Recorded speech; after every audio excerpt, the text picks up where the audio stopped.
Hi everyone, welcome back to D K Sharma education hub. तो आज के इस इम्पॉर्टेंट लेक्चर में हम देखेंगे अबाउट द बुद्धिज़्म। ठीक है, बिल्कुल बेसिक से स्टार्ट करेंगे। आपने सभी ने सुना होता है गौतम बुद्धा जी के बारे में, but we are going to study it in detail. पूरी इसकी एनालिसिस करेंगे जो भी बुद्धिज़्म के अंदर पढ़ना होता है। ठीक है, तो एक फुल फ्लेश्ड लेक्चर रहेगा, काफ़ी लंबा लेक्चर रहेगा। मुझे बहुत सारी चीज़ें आपको कवर अप करवानी है, बट ये रहेगा कि पूरा डिटेल में है और आपको एक्स्ट्रा चीज़ें पढ़ने की ज़रूरत नहीं रहेगी। तो this is going to be your chapter number 10। और इसके अलावा if you want the PDFs you can join my Telegram channel, और डिस्क्रिप्शन में आपको लिंक दे रखा है। एंशियंट हिस्ट्री के काफ़ी सारे टॉपिक्स जो हैं वो मैंने कवर अप कर दिए हैं। काफ़ी लेंथी लेक्चर्स हैं ऑल दो, बट मैंने स्लो बोला हुआ है बिकॉज मुझे लिखना भी होता है साथ में। तो आप एक काम करना, स्पीड थोड़ा इंक्रीज़ करके उनको देख लेना। ठीक है, चलिए स्टार्ट करते हैं with the Buddhism. 6th century BCE की बात चल रही है। हम क्या देखते हैं, जब लेटर वैदिक पीरियड आपका एंड होता है, तो लेटर वैदिक पीरियड के एंड में हमने क्या देखा था कि जो ब्राह्मणिकल रिचुअल्स थे वो बहुत ज़्यादा इंक्रीज़ कर जाते हैं। ठीक है, लेटर वैदिक पीरियड के बाद ही हम क्या देखते हैं, जो जनपदास थे वो महाजनपद्स में कन्वर्ट हो जाते हैं। फिर और क्या देखा था हमने, मगध जब फिर राइज होता है, rise of Magadha, one of the महाजनपद।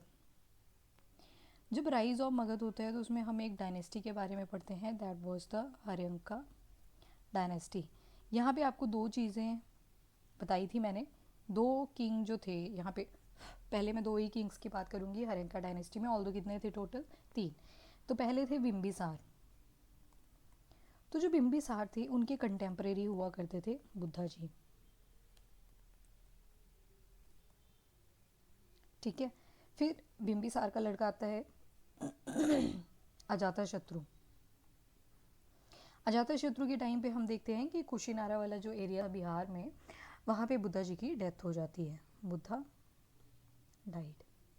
ठीक है, फिर लास्ट किंग जो थे ऑल दो हर्यंका डायनेस्टी के, वो कौन थे, उदयन। और अजाता शत्रु ने क्या किया था, फर्स्ट बुद्धिस्ट काउंसिल भी करवाई थी। ठीक है, आज उनके बारे में भी हम पढ़ेंगे। फिर हम देखते हैं हर्यंका डायनेस्टी के बाद अगली डायनेस्टी आती है जिसको बोल दिया जाता है शिशुनाग डायनेस्टी। शिशुनाग डायनेस्टी में हमने क्या देखा था, दो किंग्स आते हैं, वन वॉज द शिशुनाग और दूसरे थे कालाशोका। ये जो कालाशोका होते हैं ये सेकेंड बुद्धिस्ट काउंसिल भी करवाते हैं। तो इनके बारे में आज देखेंगे कि एक्चुअल में बुद्धिस्ट काउंसिल कहाँ पे हुई थी, किसने करवाई थी, किसने प्रिसाइड करवाई थी। क्योंकि देखो, जब शादी होती है तो हेड कौन होते हैं, घर के पेरेंट्स होते हैं। फिर जो शादी में काम करने वाले होते हैं दे आर बेसिकली प्रिसाइडर, जो सारी डेकोरेशन का ध्यान रखेंगे, पंडित का कहाँ पे मंडप मंडप लगना है, वो सारी चीज़ें जो हैं वो कौन ध्यान रखता है, जो वहाँ पे वर्कर्स होते हैं। तो उसी तरह से कहाँ पे हुई बुद्धिस्ट काउंसिल्स, उसकी लोकेशन आपको याद रखनी पड़ेगी। फिर किसने प्रिसाइड करवाई वो याद रखने पड़ेगा, कौन रूलर था उस टाइम पे वो याद रखना है, और क्या काम हुआ उस बुद्धिस्ट काउंसिल के टाइम पे वो चीज़ याद रखनी पड़ेगी। ठीक है, तो ये स्टार्टिंग है कि किस तरह से हम बुद्धिज़्म का ओरिजिनेशन देखते हैं। अब देखो, 6th सेंचुरी BCE की बात है ये सारी।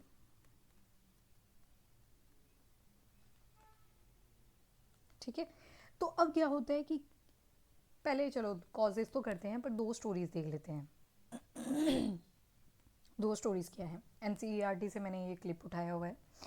तो इन दो स्टोरीज़ को अगर आप देखोगे तो वहाँ से आपको पता लगेगा कि बुद्धा जी की इंपॉर्टेंस क्या थी और उनकी जो टीचिंग थी, जिसको हम बोल देते हैं कि बुद्धिज़्म, सूत पिता का विनय पिता का। अगर फर्स्ट लेक्चर आपने देखा है तो आपको थोड़ा ध्यान होगा। तो there was the story of the Kisa Gautami. जो कीसा गौतमी थी एक लेडी थी बेसिकली, और इनका जो बच्चा है उसकी डेथ हो जाती है। ठीक है, ये सारे में जाती है, सारे में जाती है, सारे में पूछती है कि मेरे बच्चे को कोई ज़िंदा कर दो, जो काम करना है मैं कर दूंगी पर मेरे बच्चे को ज़िंदा कर दो। फिर कोई वाइज मैन होता है, अब वो उससे उसकी हालत देखी नहीं जाती, वो कीसा गौतमी को बोलते हैं कि आप ना बुद्धा जी के पास जाओ। तो कीसा गौतमी खुश होती है कि बुद्धा जी कुछ ना कुछ कर ही देंगे। जैसे ही कीसा गौतमी बुद्धा जी के पास जाती है, वहाँ पे बुद्धा जी को बोलती है कि मेरे लड़के को दोबारा से रिवाइव कर दो। बुद्धा जी बोलते हैं ठीक है मैं कर देता हूँ। कीसा गौतमी बहुत ज़्यादा खुश हो जाती है और उसको ऐसे लगता है कि बस अब मेरा लड़का दोबारा से वापस आ जाएगा। पर बुद्धा उसको रोक लेते हैं कि रुको, एक काम करना पड़ेगा, तुम्हें ना क्या करना है, सीड्स कलेक्ट करने हैं उस घर से जहाँ पे आज तक किसी की भी डेथ ना हुई, किसी के मम्मी की नहीं, किसी के पापा की नहीं, दादू दादी भाई बहन किसी की डेथ ना हुई हो। कीसा गौतमी बोलती है ठीक है मैं जाती हूँ। कीसा गौतमी चली जाती है विलेज में, जो भी नियर बाय विलेज था, और जब वहाँ पे जाती है हर एक घर में पूछती है कि क्या मुझे ये सीड्स मिलेंगे। फिर उनको जब पूछती थी ना कि क्या इस घर में किसी की डेथ हुई थी कभी, तो को हर घर में किसी ना किसी की डेथ हुई ही थी। फिर ऐसे ही बहुत सारे घरों में जाती है कीसा गौतमी, बट एंड में क्या मिलता है कि सभी के घर में डेथ हुई होती है। फिर जो बुद्धा जी उसको समझाने की ट्राई कर रहे थे कीसा गौतमी को, वो उनको समझ आ जाता है कि जो डेथ है दैट इज़ इनएविटेबल। ठीक है, इनएविटेबल का मतलब है certain to happen. Certain to happen का मतलब है कि होनी ही होनी है। ठीक है, कब होगी किसी को कोई पता नहीं है, किस एज में होगी किसी को कोई पता नहीं है, बट दिस इज़ इनएविटेबल। तो जो भी लेसन बुद्धा जी कीसा गौतमी को बताना चाहते थे वो उनको बता दिए। फिर कीसा गौतमी एक्सेप्ट कर लेती है इस चीज़ को कि उनके लड़के की डेथ हो चुकी है। तो दैट्स हाउ कीसा गौतमी की लाइफ ट्रांसफॉर्म करी बुद्धा जी ने। उसी के साथ एक और स्टोरी है, एक स्टोरी है बैगर की। होता क्या है, अच्छा ये डायलॉग ना कहाँ से उठाया है तो वो चीज़ याद रख लेना, छंदोग्य उपनिषद। अगर आपको याद है हमने लेटर वैदिक पीरियड में छंदोग्य उपनिषद के बारे में बहुत ज़्यादा चीज़ें देखी थी। ठीक है, एक जो है वो मैं बता देती हूँ आपको, 3 आश्रम वाली स्टेजेस, जो फर्स्ट 3 स्टेजेस हैं आश्रम की, वो देखी थी हमने। कहाँ पे मेंशन है, तो आपके छंदोग्य उपनिषद में ही। और 4 आश्रम कहाँ पे मेंशन थे, तो वो थे आपके जबाला उपनिषद में। ठीक है, ध्यान रखना वो चीज़ें इंपॉर्टेंट है। चलिए, अब होता क्या है इस वाइज बैगर की स्टोरी में। एक बैगर होता है, 2 फेमस सेंट्स होते हैं उस टाइम के, जिनका नाम था शौनाका और अभिप्रातिन। अभिप्रातिन और शौनाका जो हैं ये वर्शिप किया करते थे यूनिवर्सल सोल की, लाइक अ मेडिटेशन कर रहे थे। एक बार क्या होता है, इनके पास एक बैगर आ जाता है। ठीक है, बैगर आता है, बैगर बोलता है कुछ खाने को दे दो, पर सेंट जो थे वो डिस्टर्ब नहीं होना चाहते थे। तो बैगर बोलता है कि आप किसकी वर्शिप करते हो। तो अभी प्रार्थना जो है, जो कि एक सेंट है, वो रिप्लाई करता है कि यूनिवर्सल सोल की। ठीक है, तो बैगर बोलता है तो इसका तो ये मतलब हुआ कि एक ही सोल है पूरे यूनिवर्स की। तो फिर सेंट रिप्लाई करता है कि हाँ। तो फिर बैगर बोलता है फिर मेरे साथ इतना भेदभाव क्यों, मतलब आप मुझे खाना देने में क्यों ऐसे सोच रहे हो। तो फिर उस टाइम पे उन सेंट्स को रियलाइजेशन वहाँ पे होती है कि ये तो बिल्कुल सही बोल रहे हैं, हम तो वर्शिप ही यूनिवर्सल सोल की कर रहे हैं कि सारी आत्माएं एक हैं, तो ये तो हमसे गलती होगी। फिर उसके बाद वो अपना फूड बैगर के साथ शेयर करते हैं। ठीक है, अगेन यहाँ पे भी किस तरह से ट्रांसफॉर्मेशन हुई उन 2 सेंट्स की, जो कि कब से मेडिटेशन कर रहे थे, पर एक बैगर की वजह से उनकी लाइफ ट्रांसफॉर्म हो जाती है। That is again the impact of Buddhism. Now we will be doing causes of origin. कुछ इंपॉर्टेंट कॉजेज थे जिनकी वजह से बुद्धिज़्म ओरिजिनेट करता है। पहला रीज़न क्या था, लेटर वैदिक पीरियड में जाएं वापस, तो वहाँ पे हम क्या देखते हैं कि जो ब्राह्मणिकल इन्फ्लुएंस है वो बहुत ज़्यादा इंक्रीज़ कर गया था। लेटर वैदिक पीरियड में हम देखते हैं कि जो 4 वर्ण थे, कहाँ पे मैंशनड है 4 वर्ण, ये वही 4 वर्ण हैं जो पुरुषुक्ता हीम में मैंशनड हैं। Very important. और पुरुषुक्ता हीम कहाँ पे मैंशनड है, तो मंडला 1 एंड मंडला 10, ये याद रखना, ऑफ ऋग्वेदा। ठीक है, दिस इज़ वेरी इंपॉर्टेंट, मैंने रिवाइज करवा दिया थोड़ा सा आपको। तो हम देखते हैं लेटर वैदिक पीरियड में ही कि ये जो 4 वर्ण सिस्टम था, 4 वर्ण सिस्टम में क्या क्या चीज़ें आती थी आपको ध्यान में होनी चाहिए, इम्पॉर्टेंट है। ब्राह्मण, क्षत्रिय, वैश्य, शूद्र। तो यहाँ पे हम देखते हैं कि जो ब्राह्मण्स थी इनकी पोजीशन जो थी काफ़ी ज़्यादा इन्फ्लुएंशियल थी, काफ़ी ज़्यादा रिजिड हो चुकी थी। उसके बाद क्षत्रिय थे, ऑल्दो क्षत्रिय जो थे वो बहुत स्ट्रांग थे, पर उनको परमिशन किसकी लेनी पड़ती थी कुछ भी कंडक्ट करने से पहले, ब्राह्मण्स की। इवन दो जो किंग हुआ करता था वो भी कौन से क्लैन से होता था, क्षत्रिय से, पर उसको चूज़ कौन करता था, तो ब्राह्मण करता था। फिर हम देखते हैं कि एक लाइन मेंशन थी वहाँ पे कि जो भी पंडित या पुरोहित या ब्राह्मण किसको चूज़ करेगा? किंग को चूज़ करेगा, तो किंग को उसे 1000 पीसेज ऑफ गोल्ड और कैटल्स देने पड़ेंगे। आप मुझे बताओ ये लाइन कहाँ पे मेंशन थी? कमेंट में ज़रूर से बताना अगर याद है, ठीक है? क्योंकि जब भी ये क्वेश्चन आते हैं ना इन वाले टॉपिक से, you have to mention these, ठीक है? जैसे आश्रम के बारे में मेंशन करना है तो वहाँ पे आपको छंदोग्य और ज्वाला उपनिषद के बारे में मेंशन करना पड़ेगा, तभी जाके उसमें क्वालिटी आएगी ना। ऐसे तो सभी को पता है कि 4 वर्ण सिस्टम थे, ब्राह्मण, क्षत्रिय, वैश्य, शूद्र, पर पुरुषुक्ता हीम के तहत इनको बताया गया है, वो चीज़ आपको मेंशन करनी पड़ेगी। मंडला 1 एंड मंडला 10 में मेंशनड है, वो सारी चीज़ें आपको मेंशन करनी पड़ेगी, ठीक है? एनीवेज, तो हम देखते हैं कि जो ब्राह्मण्स का स्टांस था सोसाइटी के अंदर वो बहुत ज़्यादा स्ट्रांग हो जाता है, और कहीं ना कहीं वैश्यास को अजीब से टैक्स देने पड़ते थे, ट्रिब्यूट भी देने पड़ते थे, तो इनकी भी एक्सप्लॉयटेशन हो रही थी। खैर शूद्रा की तो बहुत ही बुरी हालत थी। तो जब बुद्धिज़्म ओरिजिनेट करता है, बुद्धिज़्म क्या कहता है कि सारी सोल्स क्या हैं? इक्वल हैं, ठीक है? सारी की सारी सोल्स क्या हैं? इक्वल हैं। तो उससे किसको फ़ायदा मिला सबसे ज़्यादा? ये जो वैश्य और शूद्र हुआ करते थे, क्योंकि ये भी चाहते थे कि हमें एक अच्छा सोसाइटल स्टेटस मिले, जो हमारे साथ इतनी ज़्यादा एट्रॉसिटी होती है वो ना हो, और हम भी इक्वली रह सकें सोसाइटी के अंदर। तो यहाँ पे अब दिक्कत किसको होने वाली थी सबसे ज़्यादा? तो ब्राह्मण्स को। और दो हम कुछ क्षत्रियास को देखते हैं कि वो अडॉप्ट कर लेते हैं बाद में बुद्धिज़्म, ठीक है? कुछ ऐसे भी हम रूलर्स देखेंगे, बहुत रिनाउंड थे और बहुत इंटेलिजेंट थे। क्यों इंटेलिजेंट बोला? क्योंकि वो हर एक रिलीजन को एक नज़र से देखते हैं, इक्वली देखते हैं। वो ब्राह्मणिज़्म को भी, बुद्धिज़्म को भी, जैनिज़्म को भी, सभी को इक्वली देखते हैं, ठीक है? तो उससे राजा का ही फ़ायदा है एक तरह से। क्यों? क्योंकि वो सारे में फिर फ्लरिश करेगा, उनका जो डायनेस्टी होगा कि ये तो सभी रिलीजन को प्रमोट करते हैं, ठीक है? अभी हम आगे चलेंगे, जब हम मौर्यन डायनेस्टी देखेंगे तो वहाँ पे देखेंगे जो चंद्रगुप्त मौर्य हैं, और वो मोरा ट्राइब से, बोला जाता है कि मोरा ट्राइब से बिलोंग करते थे, बट एनीवेज वो भी बाद में जाके जैनिज़्म अडॉप्ट कर लेते हैं। उसी तरह से अशोका आते हैं आगे, वो हीनयान बुद्धिज़्म को अडॉप्ट करते हैं। अभी हम स्कूल्स देखेंगे बुद्धिज़्म के, तो इस तरह से ये स्टोरी चलती जाएगी। तो पहला मेन रीज़न था कि जो ब्राह्मणिकन इन्फ्लुएंस था सोसाइटी के अंदर बहुत ज़्यादा इंक्रीज़ करता जा रहा था, तो उसके रिजल्ट में क्या आता है आपका? बुद्धिज़्म और जैनिज़्म। अभी के लिए हम सिर्फ बुद्धिज़्म की बात करेंगे, ठीक है? चलो नेक्स्ट, दूसरा मेन रीज़न जो था जिसकी वजह से बुद्धिज़्म आया, वो था rise of new agricultural economy which later demanded animal husbandry,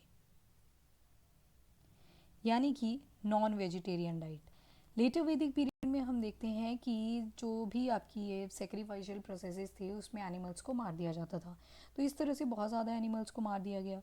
अब जब बहुत सारे एनिमल्स मारे गए तो वहाँ से मिल्क प्रोडक्शन तो अल्टीमेटली डिक्रीज़ कर गई ना, और जो कैटल्स थे उनकी भी एक्सप्लॉयटेशन हुई। तो बुद्धिज़्म कहता है कि किसी भी एनिमल को नहीं मारना, यानी कि नॉन वायलेंस, कोई सेक्रीफाइस नहीं होंगे, नो सेक्रीफाइस, कोई भी आइडल वर्शिप नहीं होगी, no idol worship, no temples, कुछ नहीं होगा, ठीक है? तो ये सारा किसने बोला? बुद्धा जी ने। तो इस वजह से भी एक रीज़न रहता है कि बुद्धिज़्म आपका ओरिजिनेट हो जाता है। दूसरा, patronisation of Buddhism was easy. Easy कैसे थी? देखो असेटिक लाइफ है, आपको बिल्कुल चेस्टी वाली, या फिर आप बोल सकते हो सेलिवेसी, या फिर ब्रह्मचर्य वाली स्टेज में रहना है। जो बुद्धा जी की टीचिंग्स हैं उनको फॉलो करना है, और वहाँ पे आपका वर्ण नहीं देखा जाएगा, no one is going to see your वर्ण, ठीक है? तो इससे क्या हुआ कि जो बुद्धिज़्म था अगेन ओरिजिनेट कर गया, क्योंकि वर्ण नहीं देखा जा रहा। तो अब शूद्र और वैश्य जो हैं, इवन दो कुछ एक ब्राह्मण, कुछ एक क्षत्रिय, वो भी पार्टिसिपेट कर रहे हैं आपके बुद्धिज़्म के अंदर। फिर उसके बाद एक और रीज़न था, that was the trade influence कर गया। ट्रेड कैसे इन्फ्लुएंस करा? अल्टीमेटली देखो बुद्धिज़्म स्प्रेड हुआ through out the countries like your Sri Lanka, Tibet, ठीक है? इन सारी कंट्रीज़ में जब आपका बुद्धिज़्म स्प्रेड होता है तो वहाँ पे हम देखते हैं अल्टीमेटली ट्रेड भी इंक्रीज़ कर जाता है। कैसे? क्योंकि देखो दो कल्चर एक्सचेंज हो रहे हैं ना, इंडिया के साथ श्रीलंका का भी हो रहा है, तिब्बत का भी हो रहा है। तो यहाँ पे एक तरह से कल्चरल एक्सचेंज हो रहा है और साथ में ट्रेड भी इंक्रीज़ कर रहा है। और जब टीचिंग्स देखी बुद्धिज़्म की तो उससे लोग इन्फ्लुएंस हो रहे हैं, तो इस वजह से फिर से बुद्धिज़्म जो है वो ओरिजिनेट कर जाता है during the 6th century BCE। ठीक है, अब देखेंगे हम कि जो गौतम बुद्धा थे और जो बुद्धिज़्म है वो कैसे कैसे ओरिजिनेट करता है। तो इसके लिए हमें एविडेंसेस चाहिए होते हैं, और एविडेंसेस में हम देखते हैं लिटरेचर यानी कि बुक्स। दो तरह की लिटरेचर देखने को मिलते हैं, एक को बोल दिया गया कैनोनिकल, अभी बताती हूँ मीनिंग, और एक को बोल दिया गया नॉन कैनोनिकल। ये जो कैनोनिकल लिटरेचर था ना, ये डायरेक्टली या इनडायरेक्टली, डायरेक्टली बोल लो या फिर इनडायरेक्टली बोल दो, किससे एसोसिएटेड था? बुद्धा से। ठीक है, और जो नॉन कैनोनिकल था ये बुद्धा के बारे में था, पर उनसे ऐसे बोल नहीं सकते कि बुद्धा जी का वहाँ पे कोई रोल नहीं था। ठीक है, ऑल्दो ये भी बुद्धा जी से ही रिलेटेड है, बुद्धा जी के बारे में ही है, ऑल्दो अबाउट बुद्धा,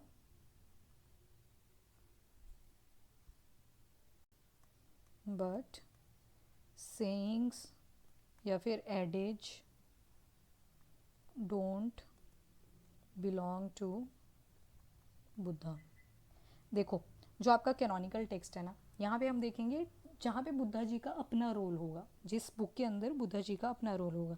जैसे कि हमने पढ़े थे त्रिपिताका, संस्कृत में त्रिपिताका बोलते हैं इसको, और आपको पता है पाली टेक्स्ट जो कि बुद्धिस्ट लिटरेचर का मेन लैंग्वेज रहता है, उसमें बोल देते हैं इसको त्रिपिताका। अभी पिताकाज आएंगे दोबारा से आगे। तो ये बेसिकली पाली में थे ये। ठीक है, पाली लैंग्वेज में थे। ठीक है, और जो नॉन कैनोनिकल टेक्स्ट देखेंगे हम, बहुत सारे हैं, वन बाय वन देख भी लेते हैं। चलो यहाँ पे कर देते हैं शुरू अब। तो first of all canonical text यानी कि ऐसे टेक्स्ट जो किससे रिलेटेड थे डायरेक्टली और इनडायरेक्टली, बुद्धा जी से। कैनोनिकल टेक्स्ट में हम सबसे ज़्यादा देखते हैं त्रिपिताकास। यहाँ पे मैं बिल्कुल शॉर्टकट में बता रही हूँ क्योंकि आगे दोबारा से आएगा। तीन पिताका यानी कि तीन, पिताका मीन्स बास्केट, कई जगह पे कास्केट भी होता है। ठीक है, अब ये तीन पिताका कौन कौन से थे वो चीज़ याद रख लेना। Number 1 is Sutta Pitaka, 2 is Vinaya Pitaka, and 3rd is Abhidhamma Pitaka. अब देखो जो आपका पहला है सूत पिताका, ये तो आपके डायरेक्टली लिंक है बुद्धा जी से। कैसे? क्योंकि इसमें जो बुद्धा जी की एक्चुअल टीचिंग थी वो सारी कहाँ पे मेंशन है? आपके सूत पिताका में। विनय पिताका जो है ये भी बुद्धा जी से ही रिलेटेड है, क्योंकि बुद्धा जी ने कुछ रूल्स एंड रेगुलेशंस बनाई थी कि जो भी मॉन्क्स एंड नन्स मोनेस्ट्रीज़ के अंदर रहेंगे उनको कुछ रूल्स एंड रेगुलेशन फॉलो करने पड़ेंगे, अगर नहीं करते हैं तो पनिशमेंट के लिए भी लिस्ट बनाई थी जिसको टर्म दे दी थी पतिमोखा। ठीक है, यहाँ पे बताया था कि कोई पर्टिकुलर जो भी क्राइम कमिट करते हैं मॉन्क्स या नन्स मोनेस्ट्री के अंदर, तो इस पति मौका के अंदर एक लिस्ट बताई गई थी जिसमें क्या पनिशमेंट उसको मिलेगी वो सारा मेंशन था। लास्ट आता है अभिधाम पिताका, ये इनडायरेक्टली रिलेटेड था टू द बुद्धिज़्म, क्योंकि इसमें समरी थी बुद्धा की टीचिंग के बारे में in the form of question and answer. Question answer के फॉर्म में यहाँ पे पूरी समरी दे दी थी बुद्धा जी की टीचिंग के बारे में।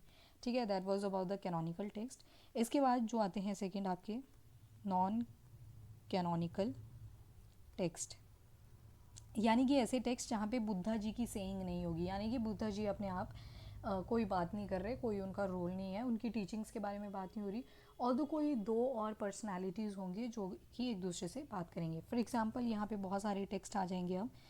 नंबर 1 इज़ धम्मपदा या धर्मपदा। अब देखो ये धर्मपदा भी हो सकता है, और अगर आर मिसिंग होगा तो मतलब धम्मपदा। ठीक है, ये बेसिकली एक बुक थी जो कि एथिक्स के ऊपर बेस्ड थी, एथिक्स, मॉरल वैल्यूज़, इन सब चीज़ों के ऊपर बेस्ड थी आपकी धर्मपदा। ठीक है, इसमें आपको ग्रामर भी देखने को मिल जाएगा और भी एक्स्ट्रा इन्फॉर्मेशन भी देखने को मिल जाएगी, बट जो मेन एम्फेसिस था वो किसके ऊपर था? एथिक्स के ऊपर था। और जो लैंग्वेज नॉन कैनोनिकल लिटरेचर की थी वो भी कौन सी थी, पाली। अभी हम बुद्धिज़्म के अंदर देखेंगे ना जितने भी लिटरेचर, वहाँ पे हमें पाली लैंग्वेज ही देखने को मिलेगी। वैसे ही हम जैनिज़्म में जब एंटर करेंगे तो वहाँ पे हमें प्राकृत लैंग्वेज देखने को मिलेगी, but for now we will be focusing on the Pali language. Non canonical text की अगर एग्जाम्पल्स की बात करें तो बहुत सारे एग्जाम्पल्स आ जाएंगे। पहली तो आती है मिलिंद पानो। मिलिंद पानो, ये जो मिलिंद पानो है ना, इसमें दो लोग कॉन्वर्जेशन कर रहे हैं। किस किस के बीच में है वो कॉन्वर्सेशन, एक मियांदर, मियांदर एक किंग हुआ करता था, मियांदर, और साथ में नागसेन।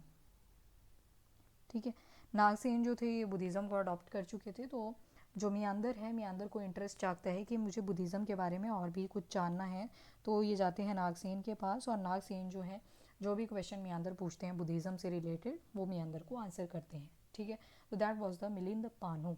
तो यहाँ पे मियांदर आपको पता हो तो इंडो ग्रीक था ये। ठीक है, चलो, तो इन दोनों के बीच में कॉन्वर्सेशन होती है, basically question and answer round होता है एक तरह से, जहाँ पे मियांदर क्वेश्चन पूछता है नागसेना से रिलेटेड टू बुद्धिज़्म। बेसिकली मियांदर जो था उनको डाउट थे बुद्धिज़्म को लेके, तो इसी वजह से वो क्वेश्चन पूछते हैं टू नागसेना। ठीक है, इसके बाद एक और बुक आती है, दैट इज़ द नीति पकड़ना। नीति पकड़ना।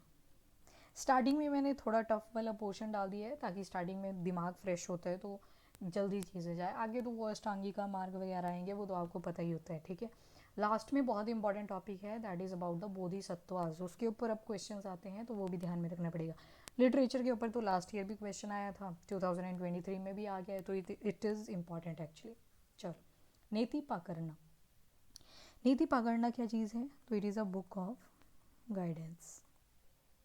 आपको अपनी लाइफ कैसे जीनी है तो वो सारी गाइडेंस कहाँ पे मेंशन्ड है, नीति पकड़ना, अकॉर्डिंग टू बुद्धिस्ट टीचिंग्स। तो ये सारी कहाँ पे है चीज़ें मेंशन, नीति पकड़ना के अंदर। इसके अलावा एक और टेक्स्ट आता है जिसको बोलते हैं महावास्तु। ये जो महावास्तु है ना, इसके बारे में एक ख़ास बात है, ये ना मिक्सचर है लैंग्वेजेस का। और कौन सी दो लैंग्वेजेस, एक है संस्कृत और एक है प्राकृत।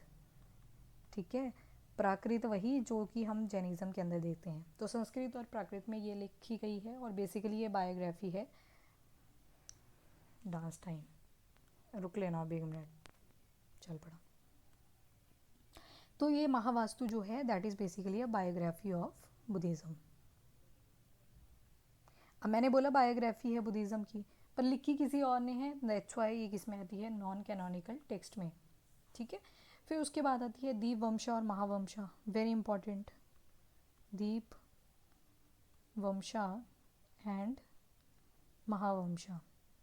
अभी ना जब हम चंद्रगुप्त मौर्य फिर अशोका के बारे में देखेंगे, पहले बिंदुसार आएंगे फिर अशोका आएंगे, जब उनके बारे में देखेंगे तो हम देखेंगे कि अशोका अपने 2 बच्चों को भेज देता है श्रीलंका कि जाओ वहाँ पे बुद्धिज़्म फैला के आओ।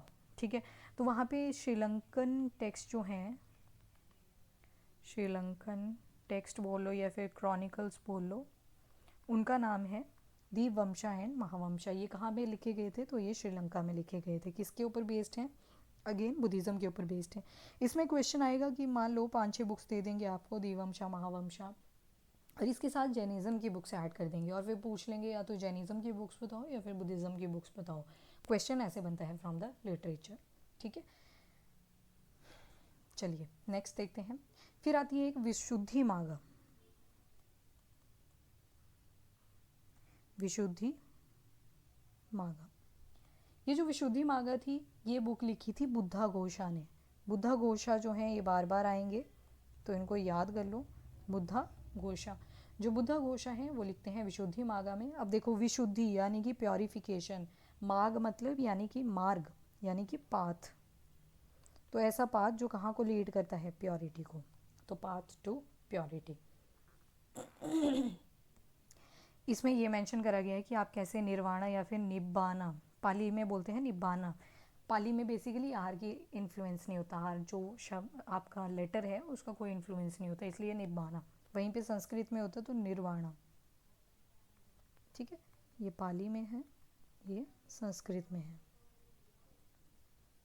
तो विशुद्धि मार्ग यानी कि पाथ टू प्योरिटी किसने लिखी? बुद्धघोषा ने। That is again a very important book. अब आते हैं पिताकाज या निकायज भी हम देखेंगे। पिताकाज अलग है, निकायज अलग है, ठीक है, क्लासिफिकेशन आ जाती है बेसिकली। तो सबसे पहले हम देखेंगे पिताकाज की। पिताकाज का मैंने ओवरऑल आपको बता दिया है। कितने पिताकाज हैं टोटल? 3। अब ये रिवाइज करो आप यहाँ पे, ठीक है, जो हमने पीछे देखे उनको अब रिवाइज करना है दोबारा से। तो पिताकाज में कौन कौन सी आती है? एक को होती है आपकी Sutta Pitaka. Number 1 is Sutta Pitaka. Try to memorise. क्या बताया था मैंने सूत पिताका में? जो एक्चुअल टीचिंग है बुद्धा की, एक्चुअल टीचिंग्स ऑफ बुद्धा, सूत पिताका, ठीक है। फिर आती है विनय पिताका। विनय पिताका, इसमें क्या बताया गया है? Rules and regulation for Monks and nuns living in monasteries. Done. तो दैट इज द विनय पिताका। और यहाँ पे एक टर्म मेंशन है जिसको बोलते हैं पतिमोखा। पतिमोखा बेसिकली क्या है? List of transgression, list of punishment बोल लो, चाहे इसे ईजी रहेगा। List of punishment against the monastic rules. कोई भी मोनेस्ट्री के रूल्स के अगेंस्ट आता है तो उसको पनिशमेंट दी जाएगी, जो कि कहाँ पे मेंशनड है? पतिमोखा के अंदर। एक तरह का बुकलेट है बेसिकली। तीसरा पिताका आता है आपका अभिधाम पिताका।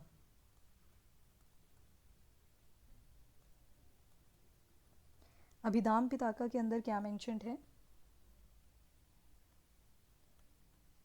समरी ऑफ बुद्धा, ठीक है। अब कैनोनिकल और नॉन कैनोनिकल की बात नहीं हो रही है, अब हम इंडिविजुअल टेक्स्ट की बात कर रहे हैं। चलिए, अब यहाँ पे कुछ चीज़ें और याद रख लेना है। जो सूत पिताका है इसको बास्केट ऑफ डिस्कोर्स भी बोल देते हैं, बास्केट ऑफ डिस्कोर्स। फिर आता है आपका विनय पिताका जिसको डिसिप्लिन बास्केट भी बोल देते हैं। डिसिप्लिन ही रखना पड़ेगा ना विनय पिताका के अकॉर्डिंग। फिर आती है आपकी अभिधाम पिताका जिसको बास्केट ऑफ हायर टीचिंग बोल देते हैं।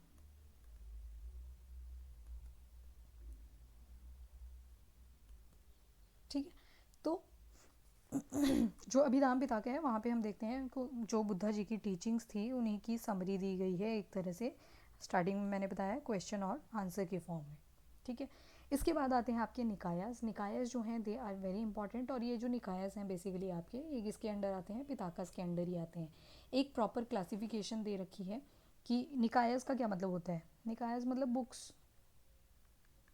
ठीक है। वैसे हम जैनिज्म में देखेंगे जो उनकी सेक्रेड बुक्स हुआ करती थी उसको बोल देंगे अगम्स। वैसे ही निकायास जो हैं these are the Buddhist books. अब बोला जाता है कि ये जो त्रिपिताकास है ना, इनको ही फर्दर डिवाइड किया गया है इनटू निकायास, ठीक है। तो इन शॉर्ट जो त्रिपिताकास हैं उन्हीं का पार्ट आ जाता है निकायास। जैसे सूत पिताक है। अब सूत पिताक के अंदर पहला क्या देखा हमने? कौन सा? सूत पिताका। सूत पिताका के अंदर देखें तो इसके अंदर भी फर्दर निकायाज आएंगे। कौन कौन से निकाय आएंगे? अब यहाँ पे सारे याद नहीं रखने आपको, जो जो मैं बोलूँगी उनको थोड़ा याद रख लेना। जो पहला है that is the important one. Sutta Pitaka के जो निकायाज हैं, first one is the Digha Nikaya. Digha Nikaya important है। दीघ निकाया बेसिकली बोल दिया जाता है कलेक्शन है लॉन्ग डिस्कोर्सेज की, बट एनीवेज आपको याद रखना है सिर्फ दीघ निकाया। इतना ध्यान में रखना कि सूत पिताका का निकाया है दीघ निकाया। एक आता है आपका मझिमा निकाया। इतना ज़्यादा इंपॉर्टेंट नहीं है, भूल जाओगे तो कोई बात नहीं। दीघ निकाया, मझिमा निकाया। फिर आता है संयुता निकाया। संयुता निकाया आपको ध्यान में रखना है, संयुता निकाया, ठीक है। फिर आते हैं Anguttara Nikaya. Very important, this one is very important actually. Anguttara Nikaya, जो अंगुत्र निकाया है ये आपको याद रखना है, ठीक है। फिर आता है खुद निकाया, ये भी याद रखना पड़ेगा। अब आप बोलोगे कि सारे बोल दिए, पर जो इम्पोर्टेंट है वो आपको लिटरली याद रखने पड़ेंगे। खुद निकाया, ठीक है। अब यहाँ पे क्या क्या याद रखना पड़ेगा? First one is repeat after me, Digha Nikaya. Digha Nikaya किसका निकाया है? सूत पिताका का। मध्यमा निकाय की इतनी इंपॉर्टेंस नहीं है, संयुत्ता निकाय की थोड़ी बहुत इंपॉर्टेंस है, पर अंगुत्तर निकाय और खुद निकाय को आपको ध्यान रखना है। अब देखो नाम भूल भी जाएगा ना अगर अंगुत्तर निकाय खुद निकाय, तो कोई बड़ी बात नहीं है उसमें। क्यों, आपको बस इतना ध्यान में रखना है कि कहीं ना कहीं खुद निकाय, अंगुत्तर निकाय, संयुक्त निकाय और दीर्घ निकाय किससे रिलेटेड है, they are related to the Sutta Pitaka. बस इतना याद रखना पड़ेगा एटलीस्ट कि हाँ किससे रिलेटेड है, तो सूत पिताका से रिलेटेड है।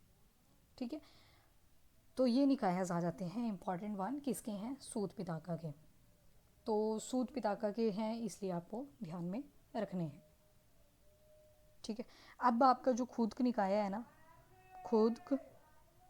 जो खुद निकाया है ये आपस में ही बहुत ज़्यादा इंपॉर्टेंट हो जाता है। क्यों, क्योंकि इसके अंदर आपस में ही फर्दर 15 बुक्स और आती हैं जिनको आपको याद नहीं रखना है, बट इसमें जो इम्पॉर्टेंट है वो आप एक दो पढ़ चुके हो अभी पीछे, तो वो आपको याद रह जाएगी। जैसे कि धम्पदा, तो धम्पदा कौन सी बुक थी, that was the book of ethics.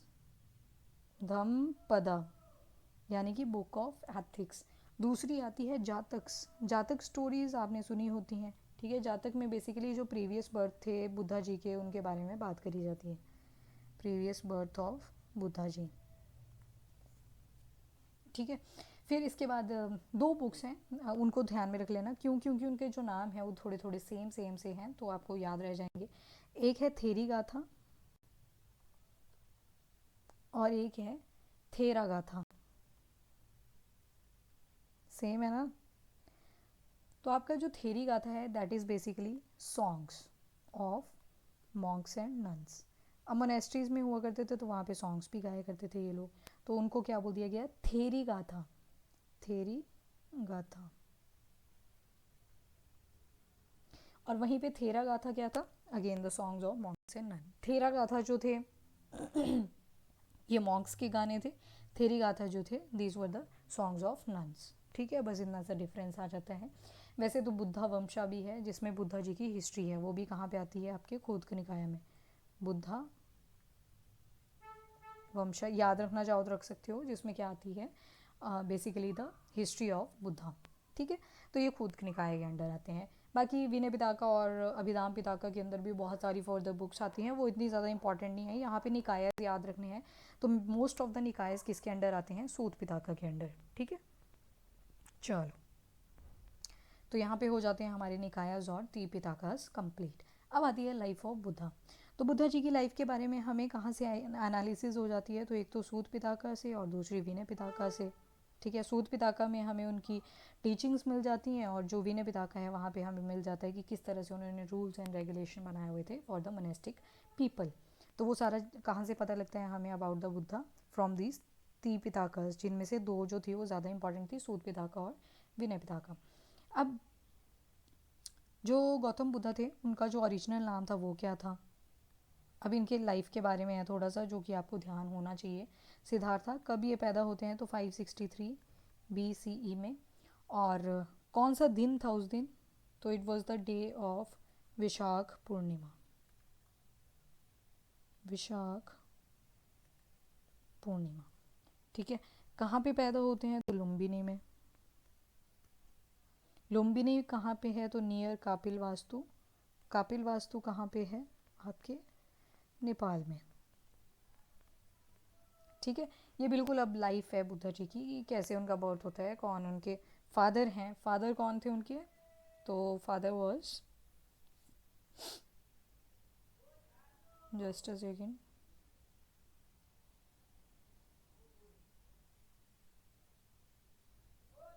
Father का नाम ही याद नहीं आ रहा, चलो कोई बात नहीं, नाम भूल रही हूँ, ऐसे कैसे हो सकता है, चलो कोई बात नहीं, मदर की बात कर लेते हैं। तो हाँ,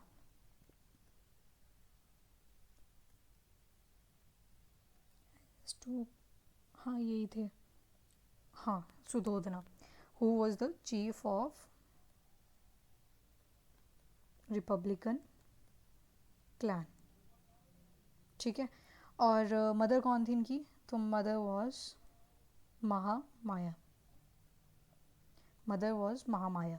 महामाया की जैसे बर्थ होता है बुद्धा जी का, तो 7 दिन के बाद डेथ हो जाती है इनकी। तो उनकी स्टेप मदर, जिनको फॉस्टर मदर भी कहते हैं, फॉस्टर मदर यूज़ करेंगे हम, उनका नाम था गौतमी। तो गौतमी ही फिर केयर टेक करती है किसकी, बुद्धा जी की। ठीक है, she was the step mother of Buddha ji, although वो पूरी केयर टेकिंग करती है बुद्धा जी की। अब क्या होता है, जैसे ही पैदा होते हैं बुद्धा जी तो ब्राह्मण लोग आते हैं। जब ब्राह्मण आते हैं तो वो देखते हैं कि 32 बर्थ मार्क्स थे उनकी बॉडी के ऊपर, और ये 32 बर्थ मार्क्स होते हैं ये किसी ग्रेट मैन को रिप्रेजेंट करते हैं। तो फिर वो पंडित उनको, उनके फादर को उस टाइम पे बोल देते हैं, बुद्धा जी के फादर को, कि ये लड़का या तो वर्ल्ड कॉन्करर बनेगा, यानी कि पूरे वर्ल्ड को जीतेगा बैटल्स लड़ लड़ के, या फिर वर्ल्ड रिनाउंसर बनेगा, यानी कि सब कुछ छोड़ छाड़ देगा और रिनाउंसिएशन कर देगा और एक तरह से लिबरेशन के पास पे चल जाएगा। तो अब बुद्धा जी के फादर को डाउट हो गया और वो क्या करते हैं कि बुद्धा को सारी प्रॉब्लम से दूर रखना शुरू कर देते हैं, कि बुद्धा को पता ही ना चले कि what is the actual sorrow.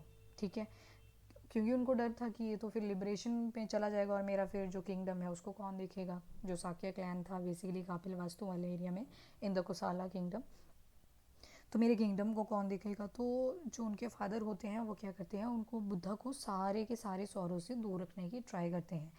और फिर क्या होता है, जैसे 16 ईयर के हो जाते हैं बुद्धा जी तो उनकी शादी करवा दी जाती है।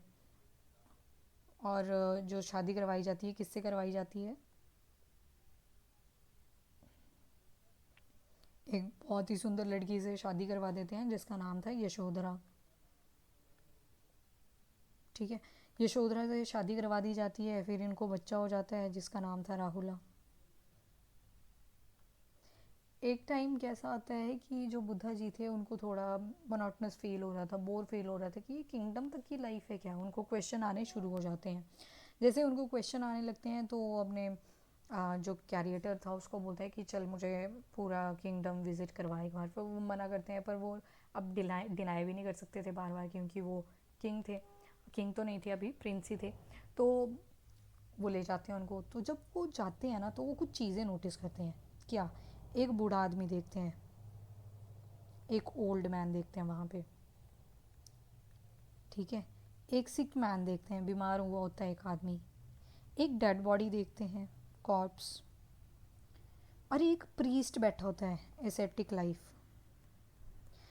तो इन चारों चीज़ों को जब बुद्धा देखते हैं ना, कि बुढ़ापा भी आना है, बीमार भी होना है, डेड बॉडी यानी कि last stage of the life, और एसेटिक यानी कि मेडिटेटिव, तो ये मेडिटेशन वाला जो कॉन्सेप्ट था उनको बहुत भाता है वहाँ पे। तो वो क्या करते हैं, उसी दिन डिसाइड करते हैं I am going to leave everything, और अपना कैरिएटर हुआ करता था उनका, एक कैरिएटर का नाम था चन्ना, और साथ में उनका एक फेवरेट घोड़ा हुआ करता था, और जो हॉर्स था उसका नाम था, वेरी इंपॉर्टेंट, कंटक। ठीक है, अब हॉर्स को लेके और कैरिएटर को लेके अपने चले जाते हैं, और जब वो चले जाते हैं तो in the search of truth, went in the search of truth, और उस फेज को क्या बोलते हैं उनकी लाइफ को, तो महाभिनिष्क्रमण, महाभिनिष्क्रमण।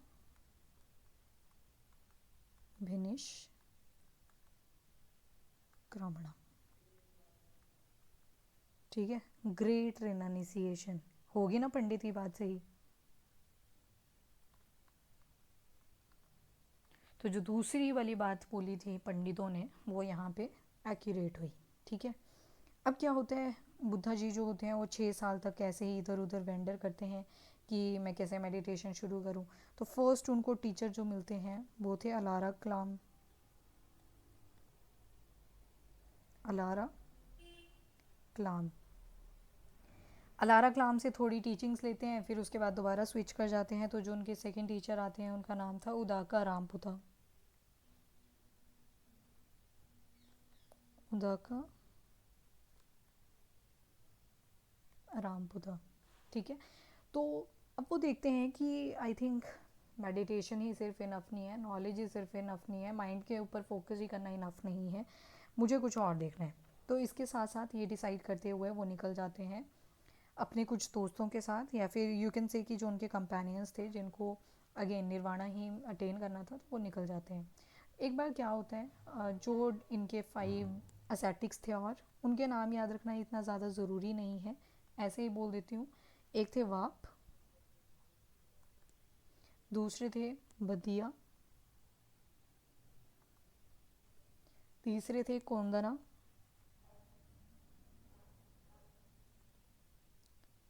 चौथे थे महानामा, और पांचवें थे असाजी। इनके साथ निकल जाते हैं। थोड़े टाइम के बाद वो एक विलेज था जिसका नाम था विलेज ऑफ सेनानी।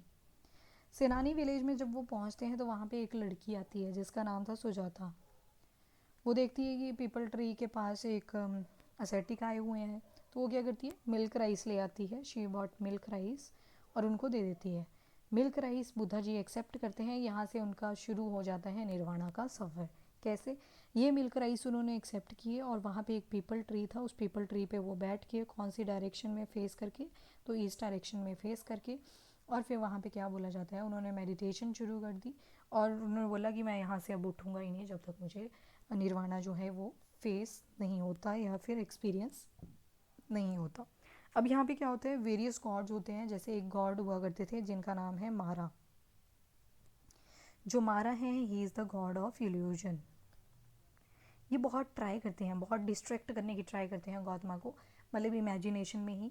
तो मारा क्या करते हैं, बुद्धा जी के ऊपर वार करते हैं, मतलब उनके ऊपर अटैक करते हैं इन एवरी पॉसिबल वे, ताकि जो बुद्धा जी हैं वो डिस्ट्रैक्ट हो जाएं अपनी मेडिटेशन से।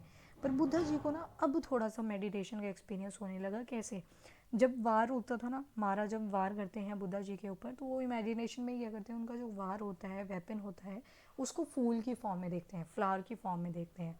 ठीक है, वो सोचते हैं कि मेरे ऊपर फ्लावर आ रहे हैं। ठीक है, इस तरह से वो इल्यूजन के, जो गॉड ऑफ इल्यूजन के टेक्निक्स थी उनको डिस्ट्रैक्ट करने की, उससे बच जाते हैं। Finally at the age of 35 years उनको निर्वाणा प्राप्त हो ही जाता है, उनको एनलाइटनमेंट हो ही जाती है।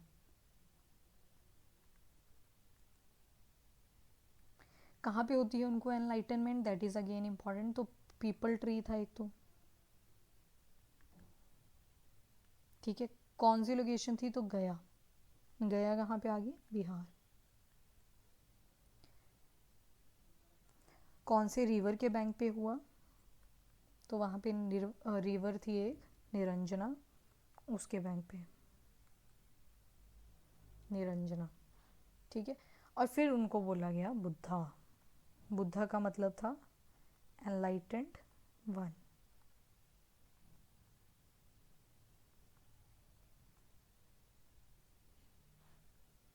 और यहाँ पे ये जो ट्री था, वहाँ पे एक ट्री है जिसको बोला जाता है बोधि ट्री। ये ट्री ऐसा था ना, इसको कट भी करते ना दोबारा से ग्रो कर जाता था।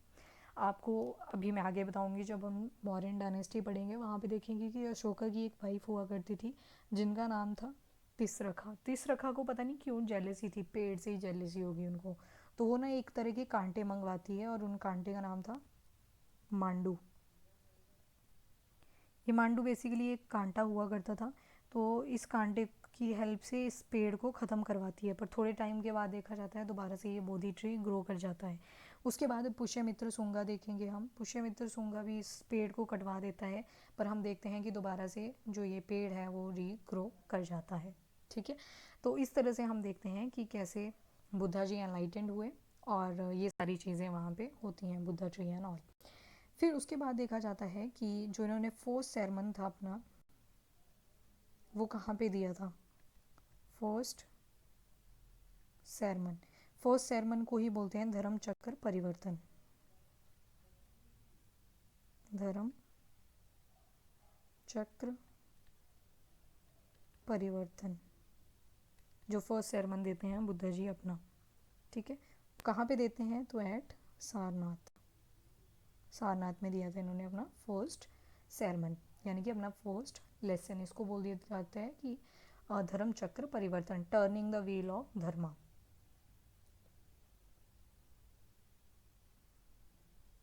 चलिए, फिर इसके बाद इनकी डेथ हो जाती है। तो डेथ कब होती है इनकी, at the age of 80 years, और उस फेज को बोल दिया जाता है परिनिब्बाण। ठीक है, Parinibbana at the age of 80 years. कहाँ पे होता है ये मैं पहले भी बता चुकी हूँ आपको, कुशीनारा में। अजातशत्रु के टाइम पे बताया था मैंने उनके बारे में आपको कि कुशीनारा वाले एरिया में इनकी डेथ हो जाती है और उस फेज को बोलते हैं परिनिब्बाणा। तो हमने क्या क्या चीज़ें देखी, एक देखा महाभिनिष्क्रमणा। महाभिनिष्क्रमणा क्या चीज़ थी, जब वो अपना हॉर्स लेके, कंटक को लेके भाग जाते हैं फ्रॉम द हाउस और in the search of liberation, ठीक है। फिर उसके बाद एक और स्टेज देखी निब्बाणा, यानी कि एनलाइटन वन, ये वाला निब्बाणा, जब उनको एक्चुअल में फील हुई, वो एनलाइटनमेंट फील हुई, तो उस फेज को बोलते हैं निब्बाणा। जब वो फर्स्ट सेरेमन देते हैं अपना, तो उसको बोलते हैं धर्म चक्र परिवर्तन, जो कि सारनाथ में दिया था उन्होंने। और जब इनकी डेथ होती है तो उसको बोलते हैं परिनिब्बाणा, यानी कि अब जो सोल है उनकी वो भी पूरी तरह से लिबरेट हो चुकी है, ठीक है। अब देखो इनकी डॉक्ट्रीन्स थी, बहुत ज़्यादा इंपॉर्टेंट थी इनकी जो डॉक्ट्रीन थी, और जिनको 3 पिलर्स भी बोला जाता है बुद्धिज़्म की टीचिंग की। वो कौन कौन सी थी? One is Buddha. बुद्धा बोले तो फाउंडर, फाउंडर या फिर टीचर, ठीक है। दूसरी डॉक्ट्रिन आती है धम्मा। धम्मा पे बात कर रहे हैं ना तब से, धम्मा तो टीचिंग। और तीसरी आती है संघा। संघा का मतलब है जो भी ऑर्डर था बुद्धिस्ट मॉन्क्स और नन्स का, जो कि वहाँ पे रह रहे थे उनकी मोनेस्ट्री के अंदर, दैट वाज द संघ। संघ मतलब ओवरऑल मोनेस्ट्री के अंदर जो भी एक्टिविटीज़ हो रही थी वो सारी कहाँ पे आ जाएंगी आपकी, संघ के अंदर, ठीक है। यहाँ पे ना कुछ चीज़ें याद रख लेना। देखो जब बुद्धा जी ना अपनी मदर के वोम में थे, महामाया के वोम में थे, तो वो महामाया को एक सपना आता है कि उनके पेट में ना वाइट एलिफेंट है। तो ये जो एलिफेंट है ये रिप्रेजेंट करता है बुद्धा जी के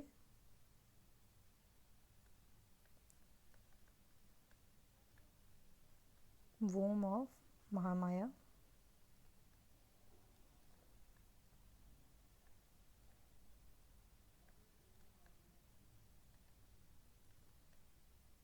ठीक है। ये आ गया फर्स्ट फेज। उसके बाद जब इनका बर्थ हो जाता है, एक्चुअल में बर्थ हो जाता है, तो उसको सिंबल दिया गया है लोटस का और बुल का। Actual birth of Buddha.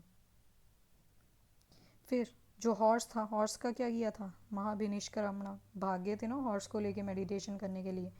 तो जो हॉर्स है वो रिप्रेजेंट करता है रिनाउंसिएशन, जो पंडित जी ने बोला था। बोधि ट्री जिसको कट करवाया था तिसरखा, और Tissarakkha was the wife of Ashoka, और दूसरे थे पुष्यमित्र सुंगा। पर जो बोधि ट्री था वो दोबारा से रीग्रीव कर जाता है, तो इसमें बोला जाता है हाँ बोधि। फिर आता है धर्म चक्र परिवर्तन या धम्म चक्र परिवर्तना, टर्निंग ऑफ व्हील ऑफ धर्मा।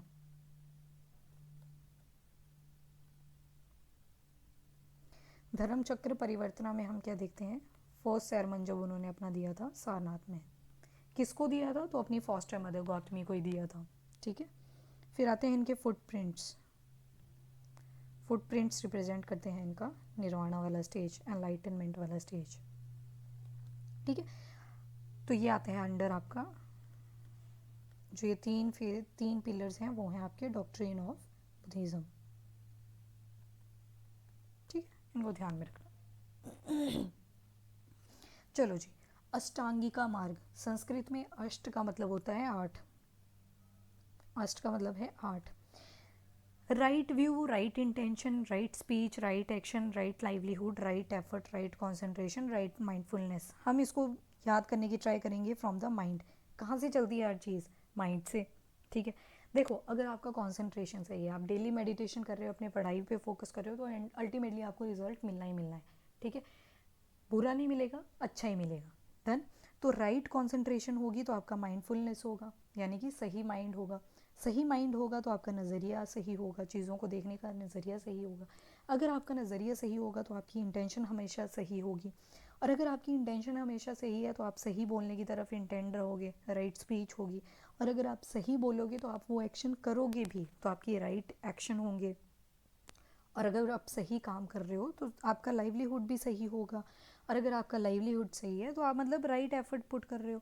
तो इस तरह से अष्टांगी का मार्ग बनता है। इसको थोड़ा सा स्टोरी की फॉर्म में, ऐसा बुद्ध जी ने नहीं बोला, ये तो मैं आपको बता रही हूँ जस्ट टू मेमोराइज, ठीक है। राइट कॉन्सेंट्रेशन होगी तो राइट माइंड होगा, राइट माइंड होगा तो आपका नज़रिया सही होगा, राइट व्यू होगा।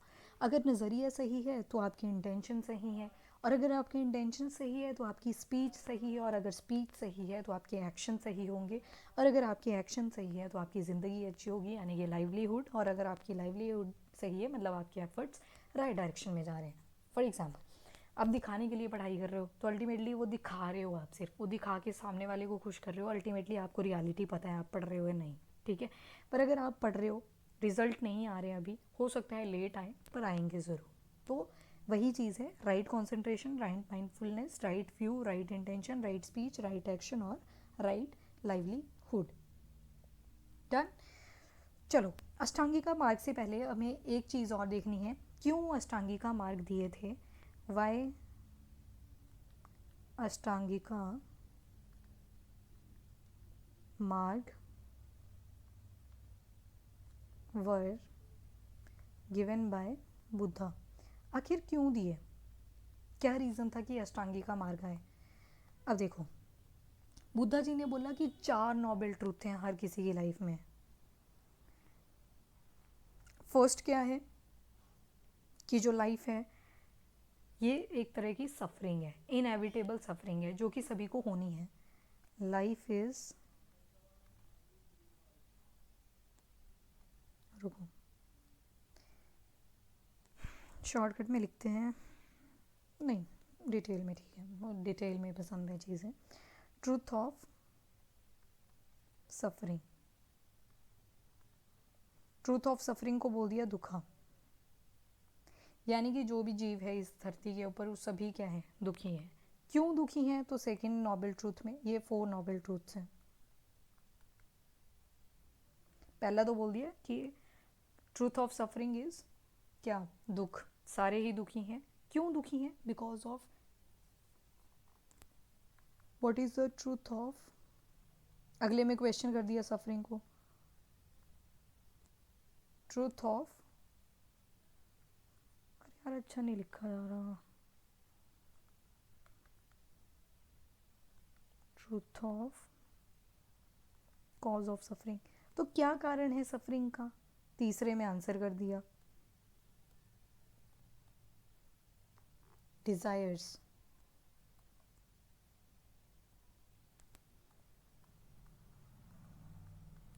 होल्ड ऑन, दूसरे में, पहले में बोला कि हर जीव धरती के ऊपर दुखी है, ठीक है, दुखा। दूसरे में बोला क्योंकि सभी को क्या है, तृष्णा है, तृष्णा का मतलब है डिज़ायर, ठीक है।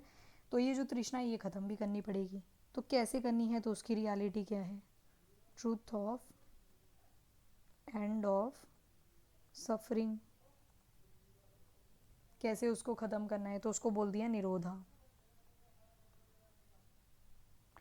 चौथे में सॉल्यूशन दे दिया, कैसे ख़त्म करना है, तो अष्टांगिका मार्ग से।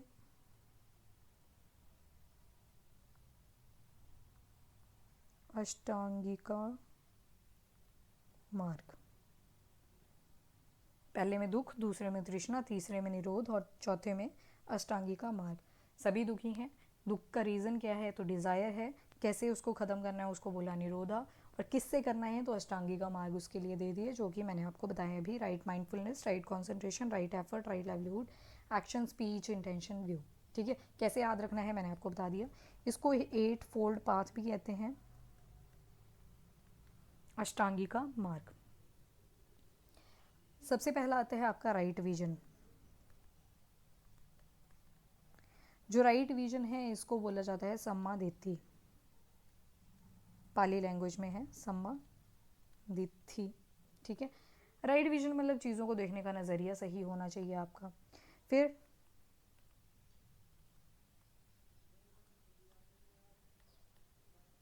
राइट थॉट, एटीट्यूड भी बोल सकते हो, इसको बोला गया सम्मा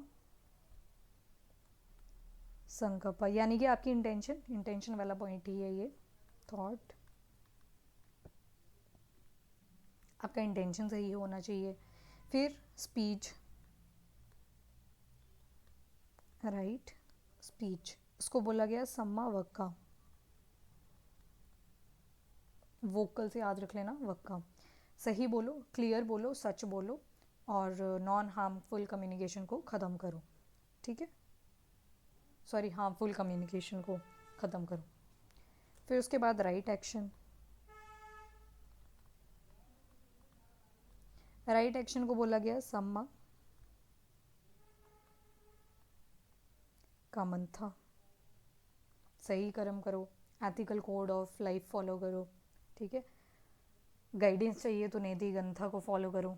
तो वो सारी चीज़ें बोली गई इन द राइट एक्शन। अब ये जो आपका राइट एक्शन है ना, इसके फर्दर हमें और भी चीज़ें देखनी है। Right action Samma Kammanta. अब राइट एक्शन में ना बड़ी सारी चीज़ें आ जाती हैं। एक तो आती है जैसे कि इंटॉक्सिकेंट बिल्कुल नहीं लेने, यानी कि alcohol and all, no intoxicant. Non vegetarian बिल्कुल नहीं, नॉन वेजिटेरियन ख़त्म। सेंशुअल बिहेवियर में इन्वॉल्व नहीं होना है, नो सेंशुअल बिहेवियर, यानी कि सेक्सुअल प्रैक्टिसेस में, ठीक है। दूसरों की प्रॉपर्टी को ऑक्यूपाई नहीं करना है, ठीक है। वायलेंस कमिट नहीं करना है। तो ये सारी चीज़ें कहाँ पे मेंशन्ड हैं आपके राइट एक्शन में। तो ये सारे काम नहीं करने हैं, ठीक है, और झूठ नहीं बोलना है, नो लाई, ठीक है। तो ये सारे कहाँ पे हैं आपके राइट एक्शन के अंडर। चलो, फिर इसके बाद 5 रास्ते देख लिए अभी तक हमने सॉरी 4 देखे हैं। फिर आते हैं राइट लाइवलीहुड।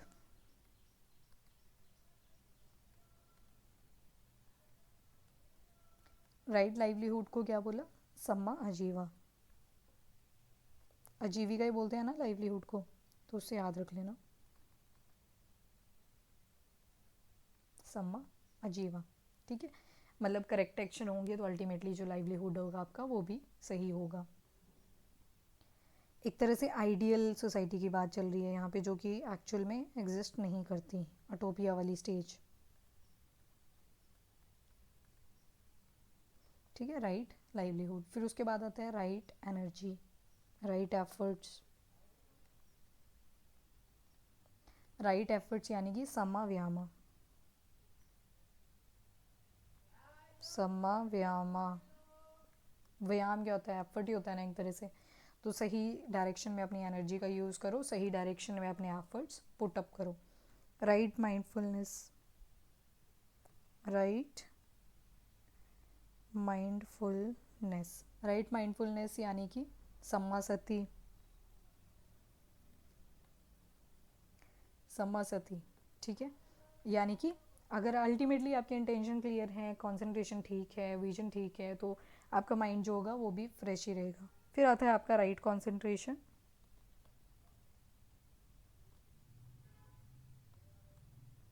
राइट कंसंट्रेशन का मतलब है मेडिटेशन वाली स्टेज, मेडिटेशन, ठीक है। इसको सम्मा समाधि भी बोल दिया जाता है।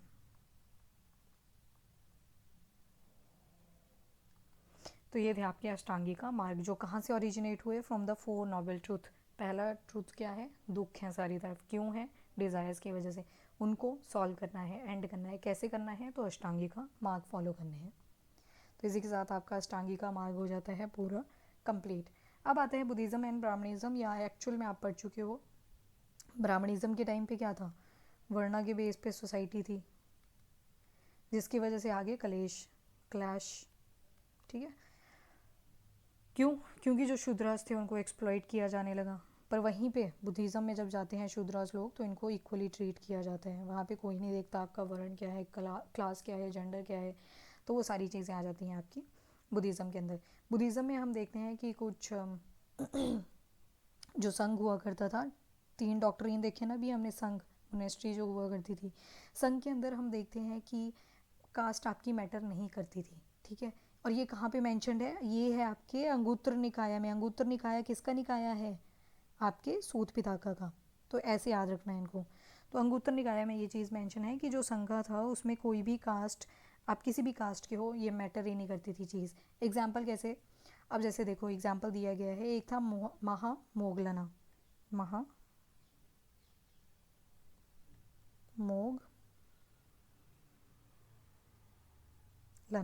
महामोगलना बेसिकली एक ब्राह्मण हुआ करते थे, तो देखो इन्होंने भी बुद्धिज़्म को अडॉप्ट किया, महामोगलना ने। फिर उसके बाद एक बुद्धा आते हैं, अपने आप बुद्धा जी थे जो, एक आनंदा थे। तो ये बिलोंग किसको करते थे? अब क्षत्रिय क्लैन से बिलोंग करते थे ना बुद्धा जी भी, शायद मैंने स्टार्टिंग में बोला नहीं, क्षत्रिय क्लैन, हाँ बोला था शाक्य क्लैन जो बोला था, तो क्षत्रिय क्लैन से बिलोंग करते थे। तो देखो क्षत्रिय भी आ गए बुद्धिज़्म के अंदर। फिर उसके अलावा अनिरुद्धा भी थे एक, वो भी क्षत्रिय क्लैन से ही बिलोंग करते थे। फिर एक उपाली था, उपाली वॉज बार्बर, ठीक है, नाई था। तो ये भी बन जाते हैं, बाद में बुद्धिज़्म के जो मोनेस्ट्री थी, संघ थे, उसमें चले जाते हैं। एक चुंदा था, Chunda was the blacksmith, he was blacksmith. और देखो जो बुद्धा जी को लास्ट मील थी वो भी किसने दी थी? चुंदा नहीं दी थी। तो इससे पता चलता है कि जो बुद्धिज़्म था यहाँ पे कोई भी वर्ण फॉलो नहीं होता था, और ये हमें चीज़ एविडेंस कहाँ से मिला? दैट इज़ फ्रॉम द अंगुत्र निकाय। यानी कि जो स्टेटस को था सभी का वो इक्वल था। यानी कि एक बार आप संघ के अंदर आ गए तो फिर आपका वर्ण मैटर नहीं करता, आपकी जात मैटर नहीं करती, कुछ मैटर नहीं करता, ठीक है। ये फ़र्क आ जाता है main between the Buddhism and Brahmanism. फिर बोलते हैं कि क्यों इतनी ज़्यादा पॉपुलैरिटी होती है बुद्धिज़्म की?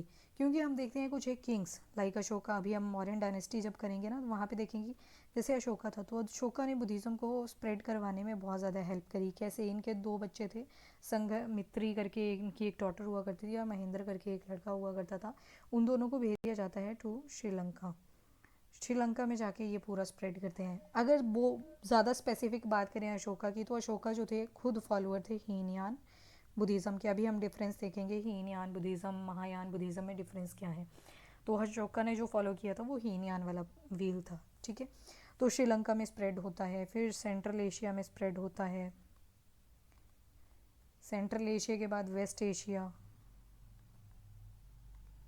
ठीक है। इस तरह से बहुत ज़्यादा ट्रांसफॉर्मेशन होती है through out the world during the rain of these popular Kings. एक रीज़न तो ये था, ऑल्दो ये हम कर चुके हैं। दूसरा रीज़न ये भी था क्योंकि ब्राह्मणिकल इन्फ्लुएंस ज़्यादा हो चुका था, तो ब्राह्मणिकल इन्फ्लुएंस को रिड्यूस करने के लिए भी क्या लाया गया? बुद्धिज़्म लाया गया, उसके अगेंस्ट ही प्रोड्यूस हुआ था। बाद में क्या हुआ था कि सेक्रीफाइशियल प्रोसेसेस को डिक्रीज़ करने के लिए लाया गया, ठीक है। और जो टीचिंग्स थी बुद्धा की, देवर हाईली रैशनल, यानी कि लॉजिकल थी, ठीक है। चलो, अब डिक्लाइन भी होता है एक टाइम पे, जो बुद्धिज़्म है वो डिक्लाइन भी हो जाते हैं। क्यों? क्योंकि अभी देखोगे आप डिवीजन, जब भी ना ओरिजिनल चीज़ों से डिवीजन होनी शुरू हो जाती है ना, तो उससे एक तरह से डिक्लाइन होना भी पक्का ही हो जाता है। जैसे बुद्धिज़्म भी बाद में हीनयान, महायान और वज्रयान में कन्वर्ट हो जाता है, तो इनके आपस में ही कॉन्फ्लिक्ट बढ़ने शुरू हो जाते हैं। तो एक रीज़न तो ये था कि ये बाद में जाके डिक्लाइन हो जाता है बुद्धिज़्म। दूसरा, जो मॉन्क्स थे, नन्स थे, वो गलत एक्टिविटीज़ में पड़ जाती हैं by the time in monasteries, आप सुनते भी हो केसेस, ठीक है। केरला वाला केस भी था एक मोनार्कीज़ का, ठीक है। एनीवेज, वो बुद्धिज़्म से रिलेटेड नहीं था, वो क्रिश्चियनिटी से कहीं ना कहीं रिलेटेड था, पर ठीक है। फिर बाय द टाइम हम देखेंगे आइडल वर्शिप भी आ जाएगी, जैसे कि आपका महायान वाला बुद्धिज़्म जो है उसमें आइडल वर्शिप शुरू हो जाती है। तो अगेन शो ऑफ ज़्यादा इंक्रीज कर जाएगा, मूर्तियों पे ऊपर ज़्यादा फोकस किया जाएगा इंस्टेड ऑफ द पीपल, तो उससे भी क्या होता है? डिग्रेडेशन हो जाती है शुरू, ठीक है। फिर हम देखते हैं, फिर जैसे अशोका के बाद एक और किंग आते हैं, वो ज़्यादा स्ट्रांग नहीं होते, उनको पुष्यमित्र शुंगा मार देते हैं, और पुष्यमित्र शुंगा जो थे वो ब्राह्मणिज्म को दोबारा से रिवाइव करते हैं बाय पुष्यमित्र शुंगा, ठीक है। तो ये सारा जो होता है that is during the decline of Buddhism. इसके बाद आती हैं कुछ एक टर्म्स जिनके बारे में आपको पता होना चाहिए। जैसे पहली है चैत्य। जो चैत्य होता है ना, ये प्रेयर हॉल हुआ करता था, it was the prayer hall of monks and nuns. Viharas क्या थे? जहाँ पे वो लोग रहा करते थे, मोनेस्ट्रीज। प्रेयर करने के लिए चैत्य में जाते थे, रहने के लिए कहाँ पे आते थे, विहाराज में, मतलब रेस्टिंग के लिए कहाँ आते थे, विहारा में। फिर आता है उपासकास। ये जो उपासकास थे, तो जितने भी मेल फॉलोअर्स थे बुद्धा के, 3 डॉक्ट्रिन्स को जो फॉलो कर रहे थे, बुद्धम संघ, तो उसको जो फॉलो कर रहे थे, तो मेल फॉलोअर्स जो थे उनको बोल दिया गया उपासकास। तो उपासिकास कौन होंगी, फीमेल फॉलोअर्स यानी कि नन्स। ठीक है। फिर आता है प्राव्रज्य। तो प्राव्रज्य कौन हुआ करते थे, तो जो सेरेमनी, कौन नहीं हुआ करते थे, हुआ क्या करता था, जब भी किसी को मोनेस्ट्री के अंदर आना होता था तो वहाँ से एक सेरेमनी करी जाती थी उनके लिए कि हाँ अब वो मोनेस्ट्री के अंदर आ रहे हैं और अब उनको क्या किया जाएगा, प्रव्रज्य के थ्रू जाना पड़ेगा। तो प्रव्रज्य वॉज बेसिकली द सेरेमनी। इसमें क्या किया जाता था, जो हेड वगैरह होता था उसको शेव कर दिया जाता था, बाल वगैरह उड़ा दिए जाते थे सारे, और एक रॉब पहना दी जाती थी, ब्राउनिश कलर की रॉब होती थी, ठीक है, और शेवन हेड। एक रोब हुआ करती थी, वो लंबा सा कुर्ता होता है ना, जो वो पहना दिया जाता था, ब्राउन कलर का हुआ करता था। तो that ceremony was known as the pravrajya. Ceremony होती थी जब भी कोई पर्सन एंटर करता था मिनिस्ट्री के अंदर। फिर आते हैं उपासमपदा। उपासमपदा में क्या होता था, ये भी एक तरह की सेरेमनी हुआ करती थी। जब पहला फेज होगा प्रव्रज्य, दूसरा आएगा उपासमपदा। उपासमपदा जो होगी that was the ordinary ceremony again, कि अब जो पर्सन है वो एक्चुअल मेंबर बन चुका है, किसका, member of monastery, member of monastery. ठीक है, तो उसको बोला गया उपासमपदा। फिर आता है पराजिका। पराजिका में क्या किया जाता है, पराजिका का मतलब जो था literal, that was to defeat. तो यहाँ पे डिफीट किस चीज़ की थी, जो भी लाए हो गया, फिर वायलेंस हो गया, तो इन सब की किलिंग को क्या बोल दिया गया, एक टर्म दे दी गई जिसको बोला गया पराजिका। अल्टीमेटली एम तो यही था ना मोनेस्ट्रीज को ज्वाइन करने का, पराजिका, कि ये जो भी बैड हैबिट्स हैं हमारे अंदर उनको हम ख़त्म कर सकें, दैट वाज द पराजिका। फिर आते हैं पवारणा। पवारणा में अगर देखें तो अश्विन का जो फुल मून डे होता था, Ashwin full moon day, Ashwin का जो फुल मून डे हुआ करता था ल्यूनार मंथ का,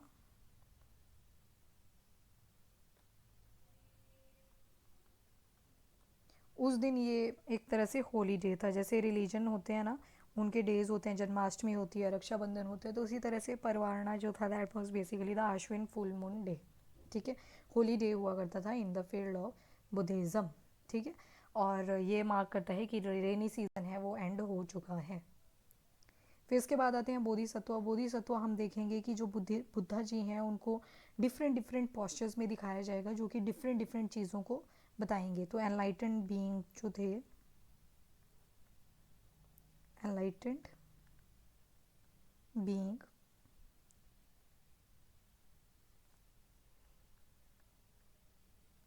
who renounced their own salvation। अभी बोधिसत्वस के बारे में हमें डिटेल में करना है, अभी थोड़ी देर में करेंगे, ठीक है। फिर आते हैं भिक्षु संघा। दीज वर द बेसिकली संघा ऑफ मॉन्क्स। वैसे ही भिक्षुनी संघा, तो ये संघा थी किसके, नन्स के। फिर आता है थेरा गाथा। थेरा गाथा, थेरी गाथा मैंने आपको स्टार्टिंग में भी बताया, तो जो मॉन्क्स गाने गाया करते थे या वर्सेस ऑफ मॉन्क्स। तो वैसे थेरी हो जाएगा, आई लग जाएगा तो वो फेमिनिन आवाज़ दे रहा है, तो Theri Gatha means the songs of nuns. Versus बोल लो, सॉन्ग्स बोल लो ऑफ नन्स। फिर आता है श्रमणा। श्रमणा जो होता है, श्रमणा वो पर्सन होता है who strive for truth.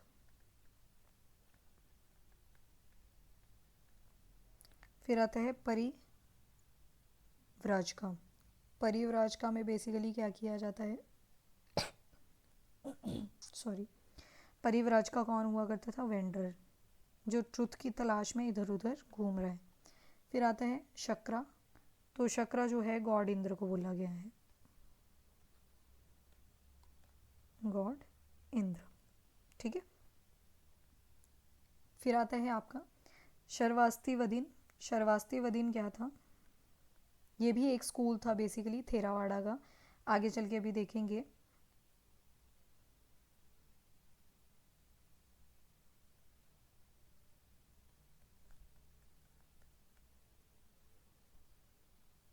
School of Theravada.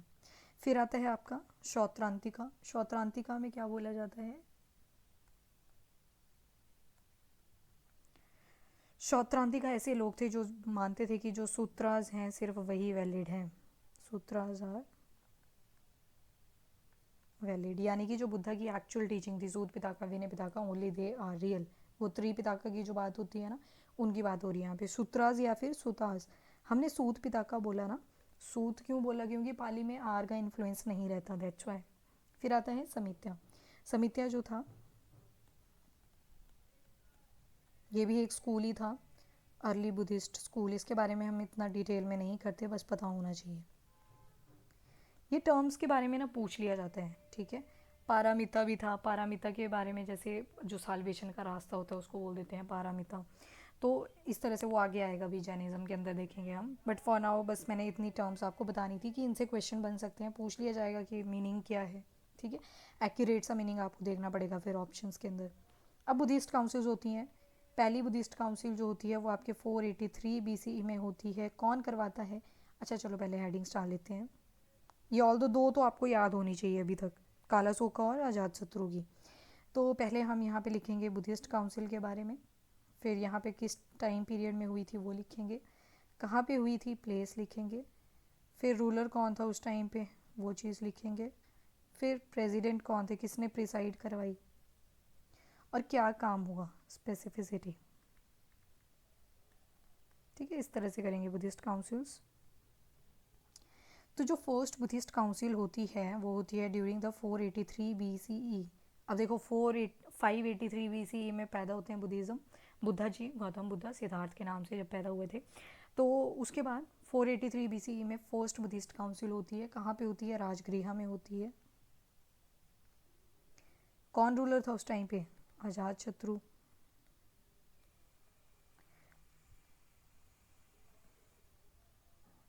किसने प्रिसाइड करवाई थी? महाकशापा।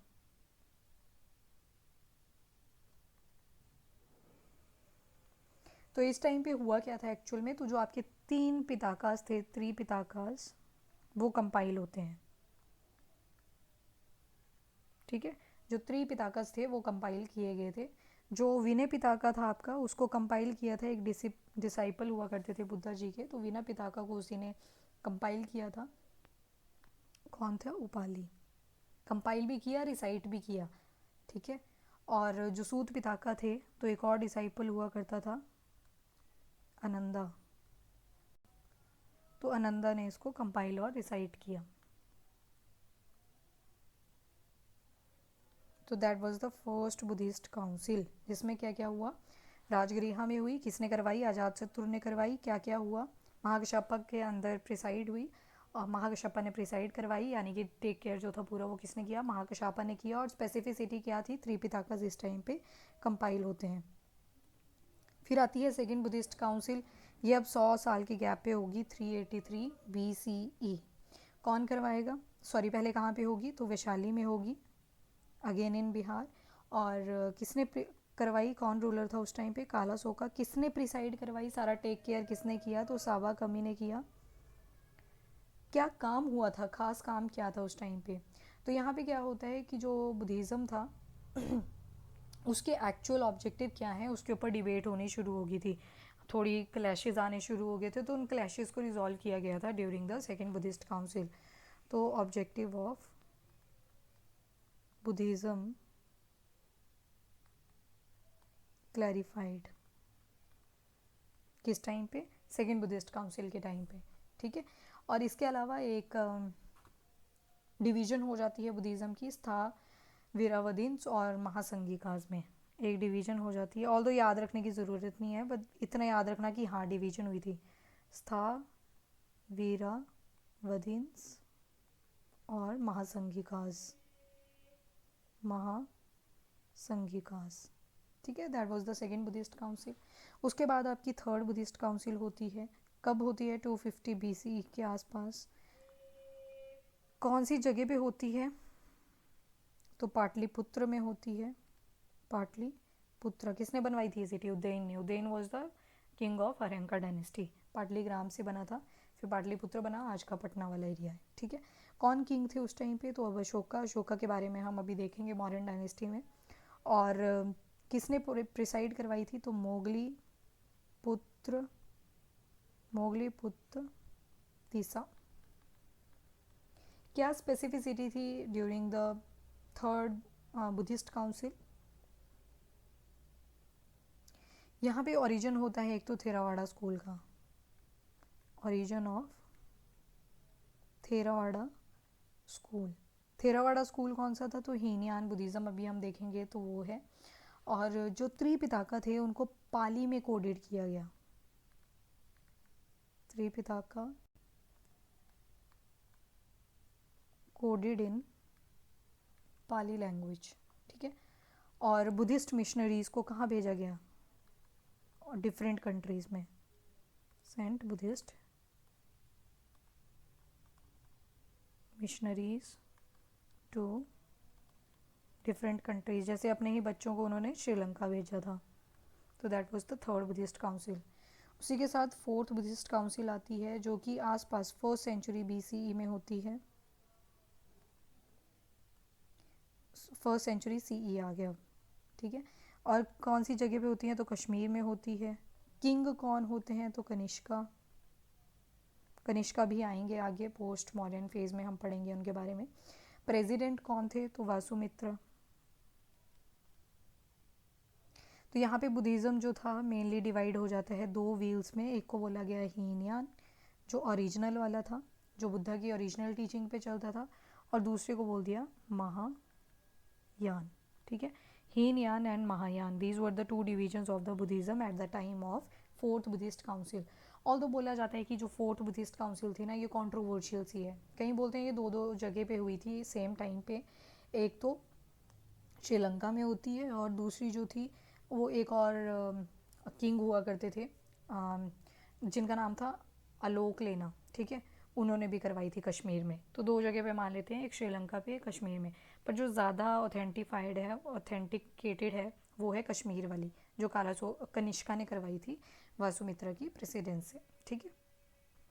चलिए, अब इसके बाद इंपॉर्टेंट बुद्धिस्ट राइटर्स कौन कौन से हैं वो चीज़ हम देख लेंगे।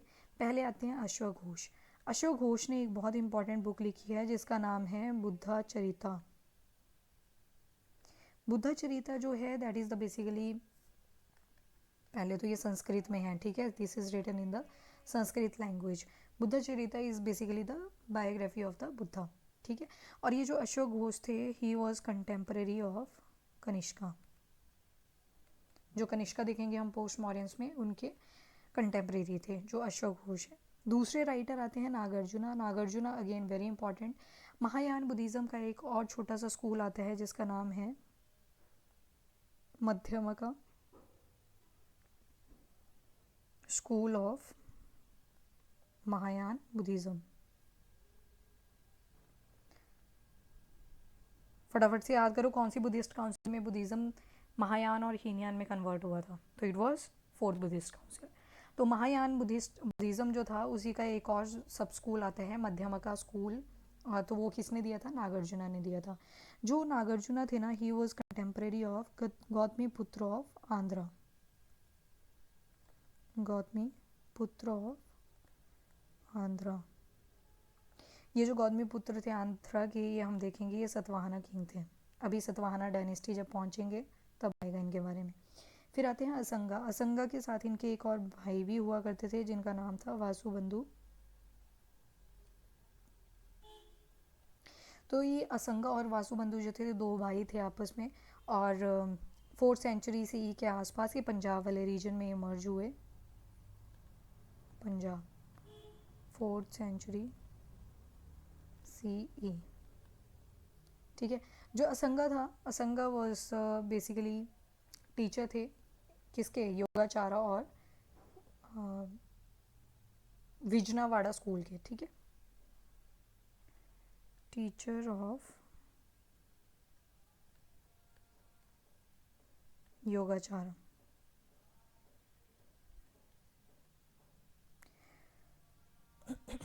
वहीं पे जो वासु बंधु थे, इन्होंने एक बहुत ही इंपॉर्टेंट वर्क दिया जिसका नाम था अभी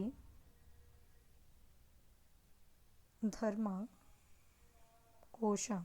अभी धर्मा कोशा जो थी बेसिकली एनसाइक्लोपीडिया है पूरा बुद्धिज्म के ऊपर। जस्ट अ मिनट, पानी पी लूं।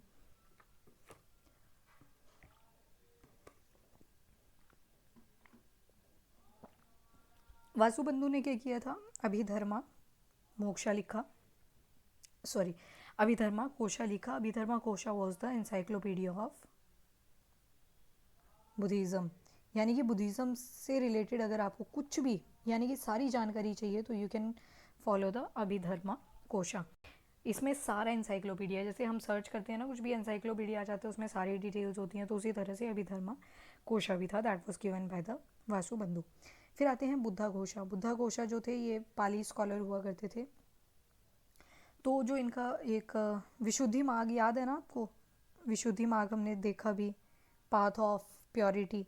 तो वो जो विशुद्धि मार्ग था वो भी किसने दिया था, बुद्धा घोषा ने। स्टार्टिंग में जब हमने लिटरेचर किए थे, विशुद्धि मार्ग यानी कि पाथ टू प्योरिफिकेशन। फिर आते हैं दिनंगा। दिनंगा जो थे, इन्होंने बुद्धिज़्म के पीछे क्या रैशनैलिटी थी, क्या लॉजिक थे, तो उसके ऊपर काम किया दिनंगा ने। फिर आते हैं धर्माकीर्ति। धर्माकीर्ति जो थे ये भी क्या थे, एक तरह से फिलोसफर ही थे और during the 7th century AD। इन्होंने भी किसके ऊपर काम किया, बुद्धिज़्म की रैशनैलिटी के ऊपर। ठीक है, he also worked on the rationality of Buddhism. चलिए अब डिफरेंट स्कूल्स आते हैं बुद्धिज़्म के, तीनों ही बहुत इंपॉर्टेंट हैं, बट दो जो होते हैं उनके ऊपर हमें ज़्यादा एम्फेसिस रखनी होती है। Number 1 is Hinayana. हीनयान को ही लेसर पाथ भी बोल दिया जाता है, लेसर पाथ। और ये जो है इसको एक और नाम दे दिया जाता है जिसको बोलते हैं डॉक्ट्रिन ऑफ एल्डर्स। एल्डर्स का इसलिए बोला जाता है क्योंकि ये ओरिजिनल टीचिंग ऑफ बुद्धिज़्म पे बेस्ड है, ओरिजिनल टीचिंग ऑफ बुद्धिज़्म। ठीक है, फिर उसके बाद अगला जो आता है हमारे पास, that is the Mahayana. Mahayana को ग्रेटर व्हीकल भी बोल देते हैं, ग्रेटर व्हीकल। और इसमें बोला जाता है कि थोड़े से चेंजेस हो गए थे, changes made in original teaching. यहाँ पे हम देखेंगे कि किस तरह से वो आइडल वर्शिप में फोकस हो गए थे। ठीक है, फिर लास्ट आता है वज्रयान। ये तो अलग ही लेवल पे चला हुआ था, वज्रयान। जो वज्रयान है इसको डायमंड व्हीकल भी बोल देते हैं।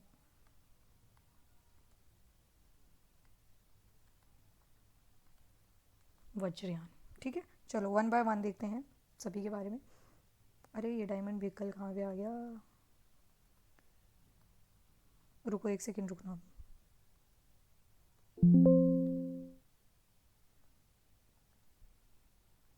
अब बस थोड़ा ही रहता है, थोड़ा सब्र कर लेना। वज्रयान जो है डायमंड व्हीकल बोलते हैं इसको। ठीक है, तांत्रिक, एसोटोरिक, तांत्रिक, एसोटेरिक, ये सारे नाम दिए गए किसको, जो आपका वज्रयान वाला था। चलिए करते हैं 1 बाय 1 अब। पहला आता है आपका हीनयान, जिसको थेरावाड़ा भी बोलते हैं, लेसर पाथ भी बोलते हैं, या फिर डॉक्ट्रिन ऑफ एल्डर्स भी बोलते हैं। ये ना ऑर्थोडॉक्स स्कूल था। ऑर्थोडॉक्स स्कूल का मतलब है कि जो ओरिजिनल टीचिंग थी ना बुद्धा की, उसी में बिलीव किया करते थे। जो ओरिजिनल टीचिंग बुद्धा जी ने खुद दी थी उसी को फॉलो किया करते थे, जो थेरावाड़ा वाले थे या फिर हीनयान वाले थे। इनके जो स्क्रिप्चर्स थे वो कौन सी लैंग्वेज में लिखे गए थे, तो देवर इन द पाली लैंग्वेज। क्योंकि जो बुद्धा ने थी वो भी किस में दी थी, पाली लैंग्वेज में ही टीचिंग्स दी थी, तो ये भी किसको फॉलो करते थे, पाली लिटरेचर्स को ही। और ये मानते थे कि जो बुद्धा जी थे वो भी क्या थे, ह्यूमन बीइंग थे। Consider Buddha as human being. और इनका मानना था कि जो पर्सन है वो अपनी लिबरेशन अटेन कर सकता है, साल्वेशन अटेन कर सकता है, कैसे, by self meditation and self discipline and meditation.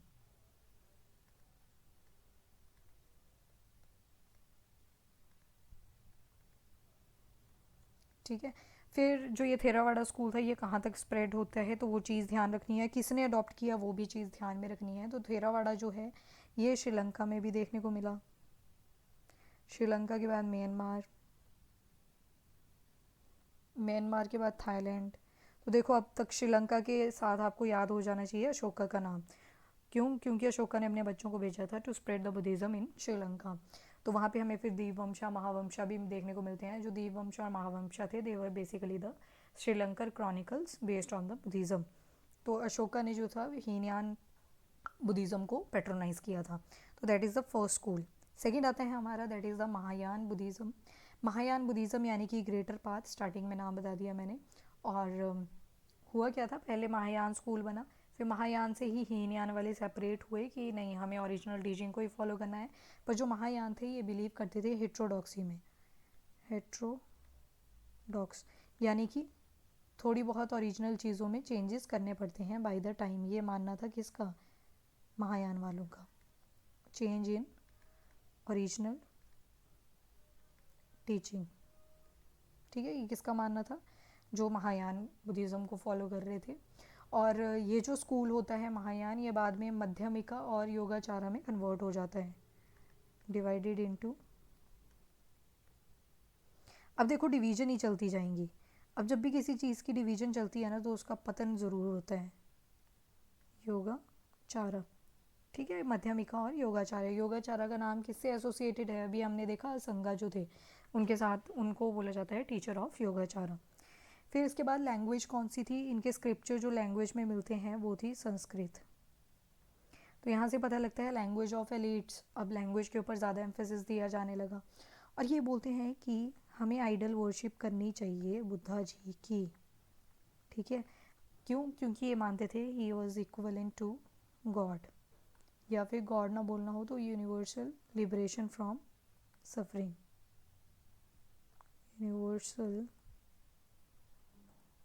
Liberation from suffering according to Mahayana school. ये मंत्रास में बिलीव करते थे, ये मंत्रास की चैंटिंग किया करते थे। कहाँ कहाँ पे प्रेवलेंट हुआ ये वाला महायान स्कूल? तो it was in the Japan, China और बाकी एशियन कंट्रीज़ में भी हुआ। किसने पैट्रोनाइज किया था? तो कनिष्का ने। कनिष्का ने कौन सी बुद्धिस्ट काउंसिल करवाई थी? याद करो, तो फोर्थ बुद्धिस्ट काउंसिल, ठीक है। इसके अलावा कनिष्का के साथ साथ उसके बाद बहुत टाइम के बाद आते हैं हर्षवर्धन। तो हर्षवर्धन ने भी पैट्रोनाइज किया था कौन सा? महायान बुद्धिज़्म, ठीक है। हर्षवर्धन और Kanishka was the follower of Mahayana. इसके अलावा आता है वज्रयान। वज्रयान यानी कि जिसको व्हीकल ऑफ थंडरबोल्ट, ये जो हाथ में उठाया है ना ये थंडरबोल्ट है, तो इसको डायमंड व्हीकल भी बोल दिया जाता है, तांत्रिक या फिर एसोटेरिक बुद्धिज़्म भी बोल दिया जाता है। एंड इसको कंसीडर किया जाता है that it was the final period of Buddhism. Final period of Buddhism समझ रहे हो ना, एंडिंग हो रही है अब। क्योंकि मैंने आपको बताया जब भी किसी चीज़ की ना डिवीजन शुरू हो जाती है तो वहाँ पे क्या हो जाता है, चीज़ों का डिक्लाइन होना शुरू हो जाता है, ठीक है। जो तिब्बत वाला एरिया था और काफ़ी सारी ईस्टर्न जो एरियाज़ थे इंडिया के वहाँ पे ये काफ़ी ज़्यादा फ्लरिश करता है। और ये दो ट्रुथ्स मानता है ज़िंदगी के, टू ट्रुथ्स। अजीब ही था ये वाला दो, ठीक है, जो आपका ये वाला वज्रयान वाला बुद्धिज़्म था ये दो ट्रुथ्स में मानता था। एक ट्रुथ जो था that was the conventional truth. Conventional truth जो है वो जो आप बिलीव करते हो कि ये चीज़ एग्जिस्ट करती है, ये चीज़ नहीं करती है। फॉर एग्जांपल पहला है कन्वेंशनल ट्रुथ, और जो दूसरा ट्रुथ है दैट इज़ द, एक कन्वेंशनल है तो दूसरा कैसा हो जाएगा? Ultimate truth.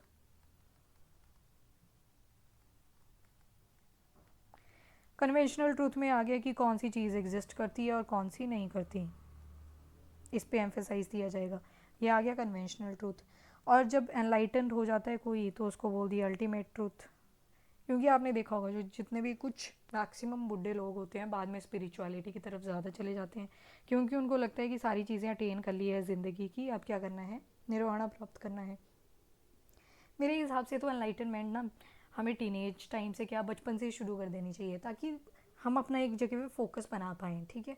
निर्वाणा का मतलब ये नहीं होता कि अब कुछ नहीं चाहिए, फिर चीज़ें आसान लगने लगती हैं। आई जस्ट फील मेडिटेशन के बाद जो मुझे फील हुआ, मेरा तो ये मानना है। और जो एनलाइटनमेंट का एक्सपीरियंस होता है वो सभी का डिफरेंट रहता है, ठीक है।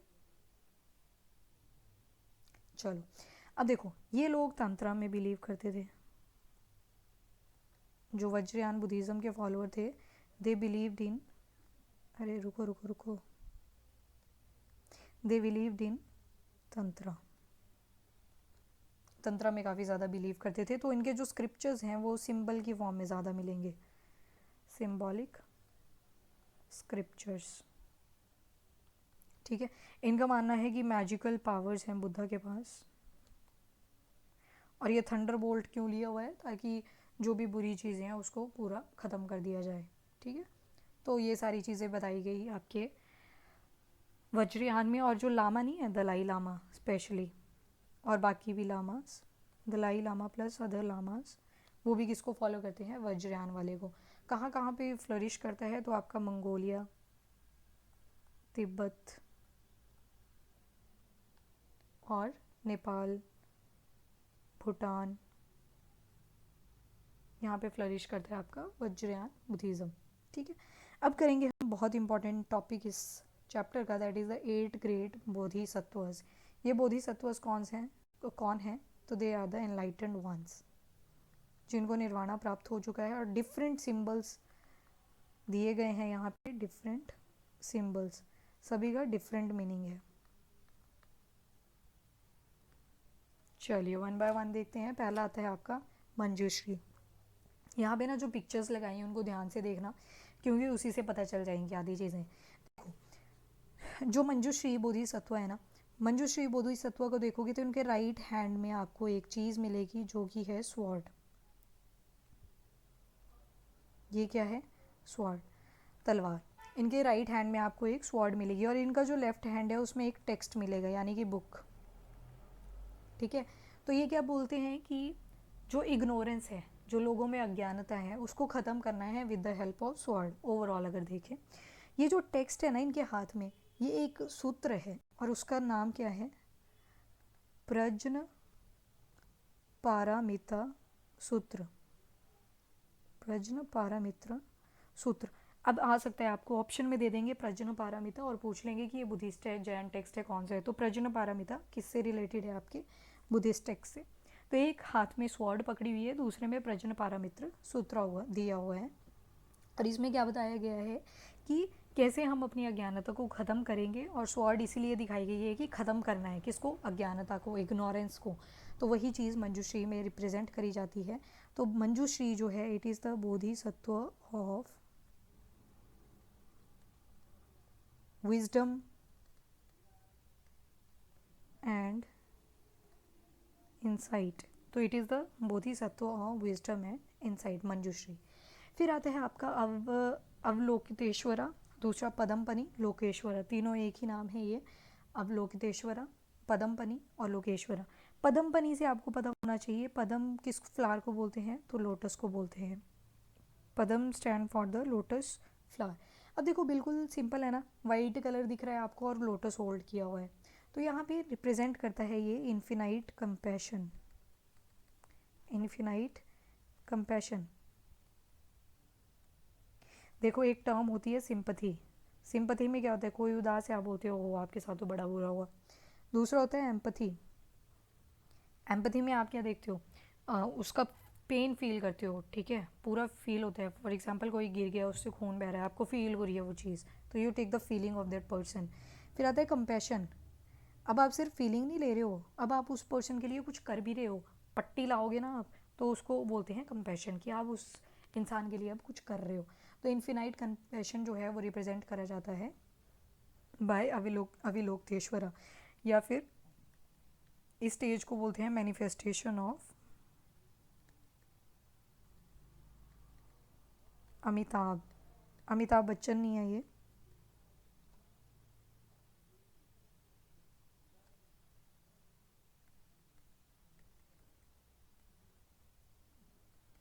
अमिताभ जो होती है that is the infinite light, ठीक है। तो दैट इज़ द पदमपनी लोकेश्वरा या फिर अविलोकतेश्वरा। फिर आते हैं वज्रपनी। वज्रपनी मतलब एक हाथ में क्या होगा अगेन, वज्र, थंडर वोल्ट, जो वज्रयान स्कूल देखा था। तो यूजुअली ये जो वज्रपनी वाला बोधिसत्व होता है इनको रिप्रेजेंट किया जाता है ब्लू कलर में। एक हाथ में क्या उठाया होता है इन्होंने, वज्र, जिसको लाइटिंग वोल्ट भी बोला जाता है या फिर थंडर बोल्ट भी बोल दिया जाता है। और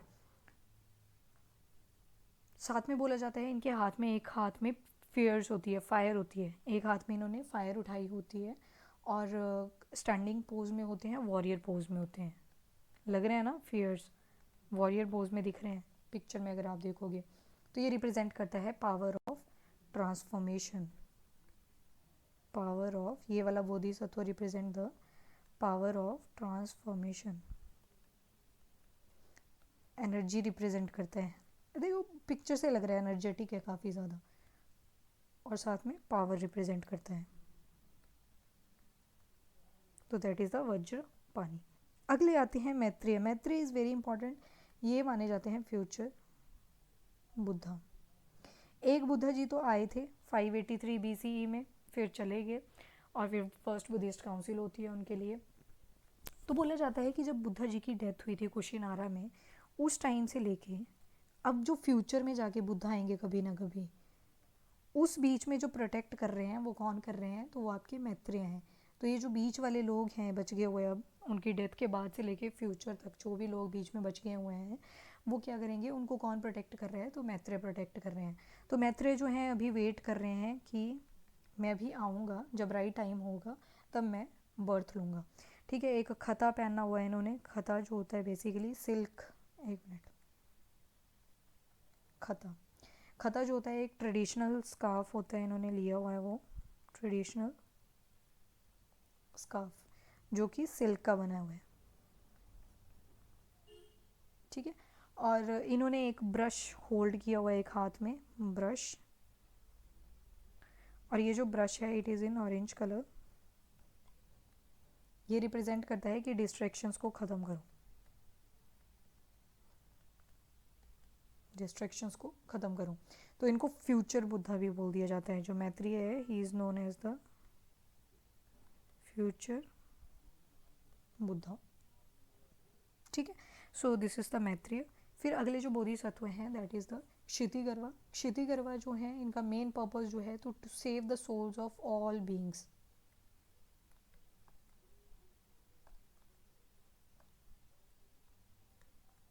ओहो, उल्टा बता दिया। जब डेथ हुई थी बुद्धा जी से, बुद्धा जी की, उस टाइम से लेके मैत्रेय के टाइम तक, यानी कि जो अभी आए नहीं है अभी आएंगे फ्यूचर तक, उस बीच में सभी सोल्स की रक्षा कौन करेंगे, तो क्षिति गर्भा। यहाँ पे क्षिति गर्भा आएंगे, ठीक है। यहाँ पे गलती कर दी है, मैत्रेय तो फ्यूचर बुद्धा है ना, तो क्षिति गर्भा का कंफ्यूज कर दिया मैंने। तो क्षिति गर्भा जो है जब डेथ हुई थी बुद्धा जी से उस टाइम से लेके, और जो फ्यूचर में बुद्धा आएंगे मैत्रेय, उस बीच में जो लोगों को प्रोटेक्ट करेंगे, बीच में जो सोल्स को प्रोटेक्ट करेंगे वो कौन होंगे, वो होंगे क्षिति गर्भा, ठीक है। फिर इसके बाद आते हैं आकाशा गर्भा। आकाशा गर्भा की अगर पिक्चर देखो तो दो तरह की दिखती हैं। एक तो दिखती है कि फिश के ऊपर खड़े हैं, एक हाथ में स्वॉर्ड ली हुई है, और एक पिक्चर ऐसे भी दिखती है कि मेडिटेटिव पोज में बैठे हुए हैं और एक हाथ में लोटस लिया हुआ है। तो ये जो आकाश गर्भा है, आकाश गर्भा रिप्रेजेंट करता है प्योरीफाई ट्रांसग्रेशंस, जो भी गलत कर्म हुए हैं उनको प्योरीफाई करना, प्योरीफाई ट्रांसग्रेशन। और जो आकाश गर्भा है he is considered as the twin brother of Kshiti Garbha,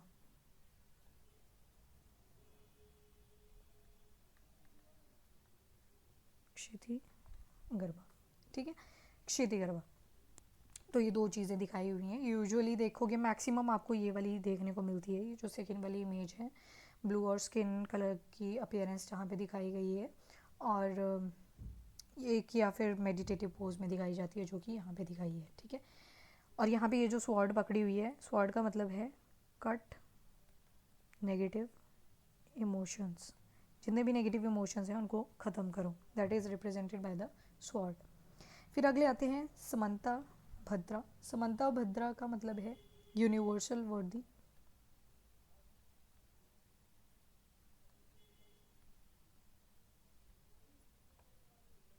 ठीक है, कि जो गुडनेस है उसको चेंज नहीं किया जा सकता, that is a fundamental reality of the life.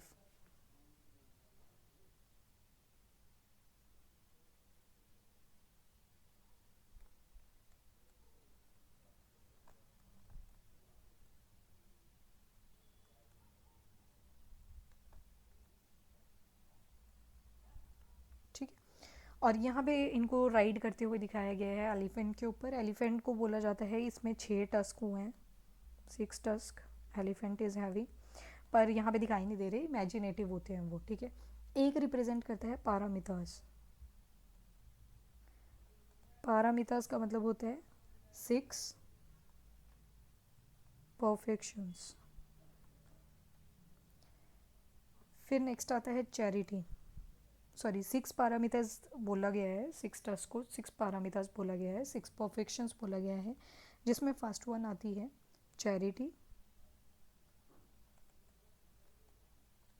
Second आती है मोरालिटी, थर्ड आती है पेशेंस, फोर्थ आती है डिलीजेंस, फिफ्थ आती है contemplation,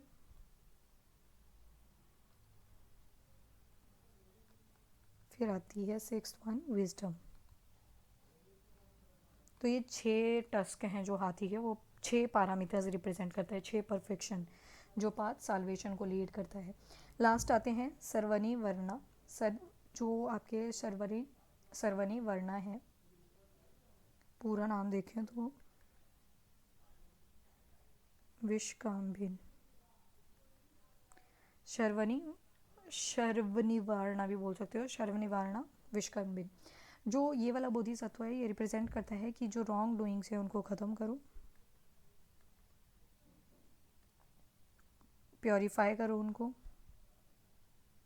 purify the wrong doings, ठीक है।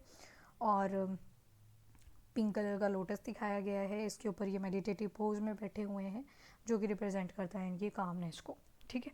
So this was about the Bodhisattva. तो यहाँ पे अगर आप देखोगे 3 फैमिली प्रोटेक्टर जो हैं वो 3 ही होते हैं, 3 फैमिली प्रोटेक्टर्स।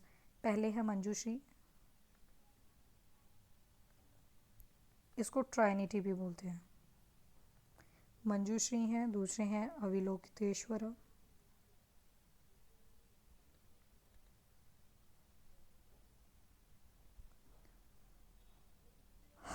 और तीसरे आते हैं वज्रपानी, ठीक है। 3 फैमिली प्रोटेक्टर्स, डन। तो this is all about your Buddhism. यहाँ पे होता है हमारा बुद्धिज़्म कंप्लीट। इसके बाद देखेंगे हम about the Jainism. I just hope आपको ये पूरी डिटेल यहाँ पे मिल चुकी है। सो हमने ओवरऑल सारा ही कंप्लीट कर लिया है। तो if you like the session, do like and subscribe the channel. और अभी के लिए इतना ही। If you want the PDFs you can take them from the Telegram channel. तो अभी के लिए इतना ही। Thank you everyone, have a nice day.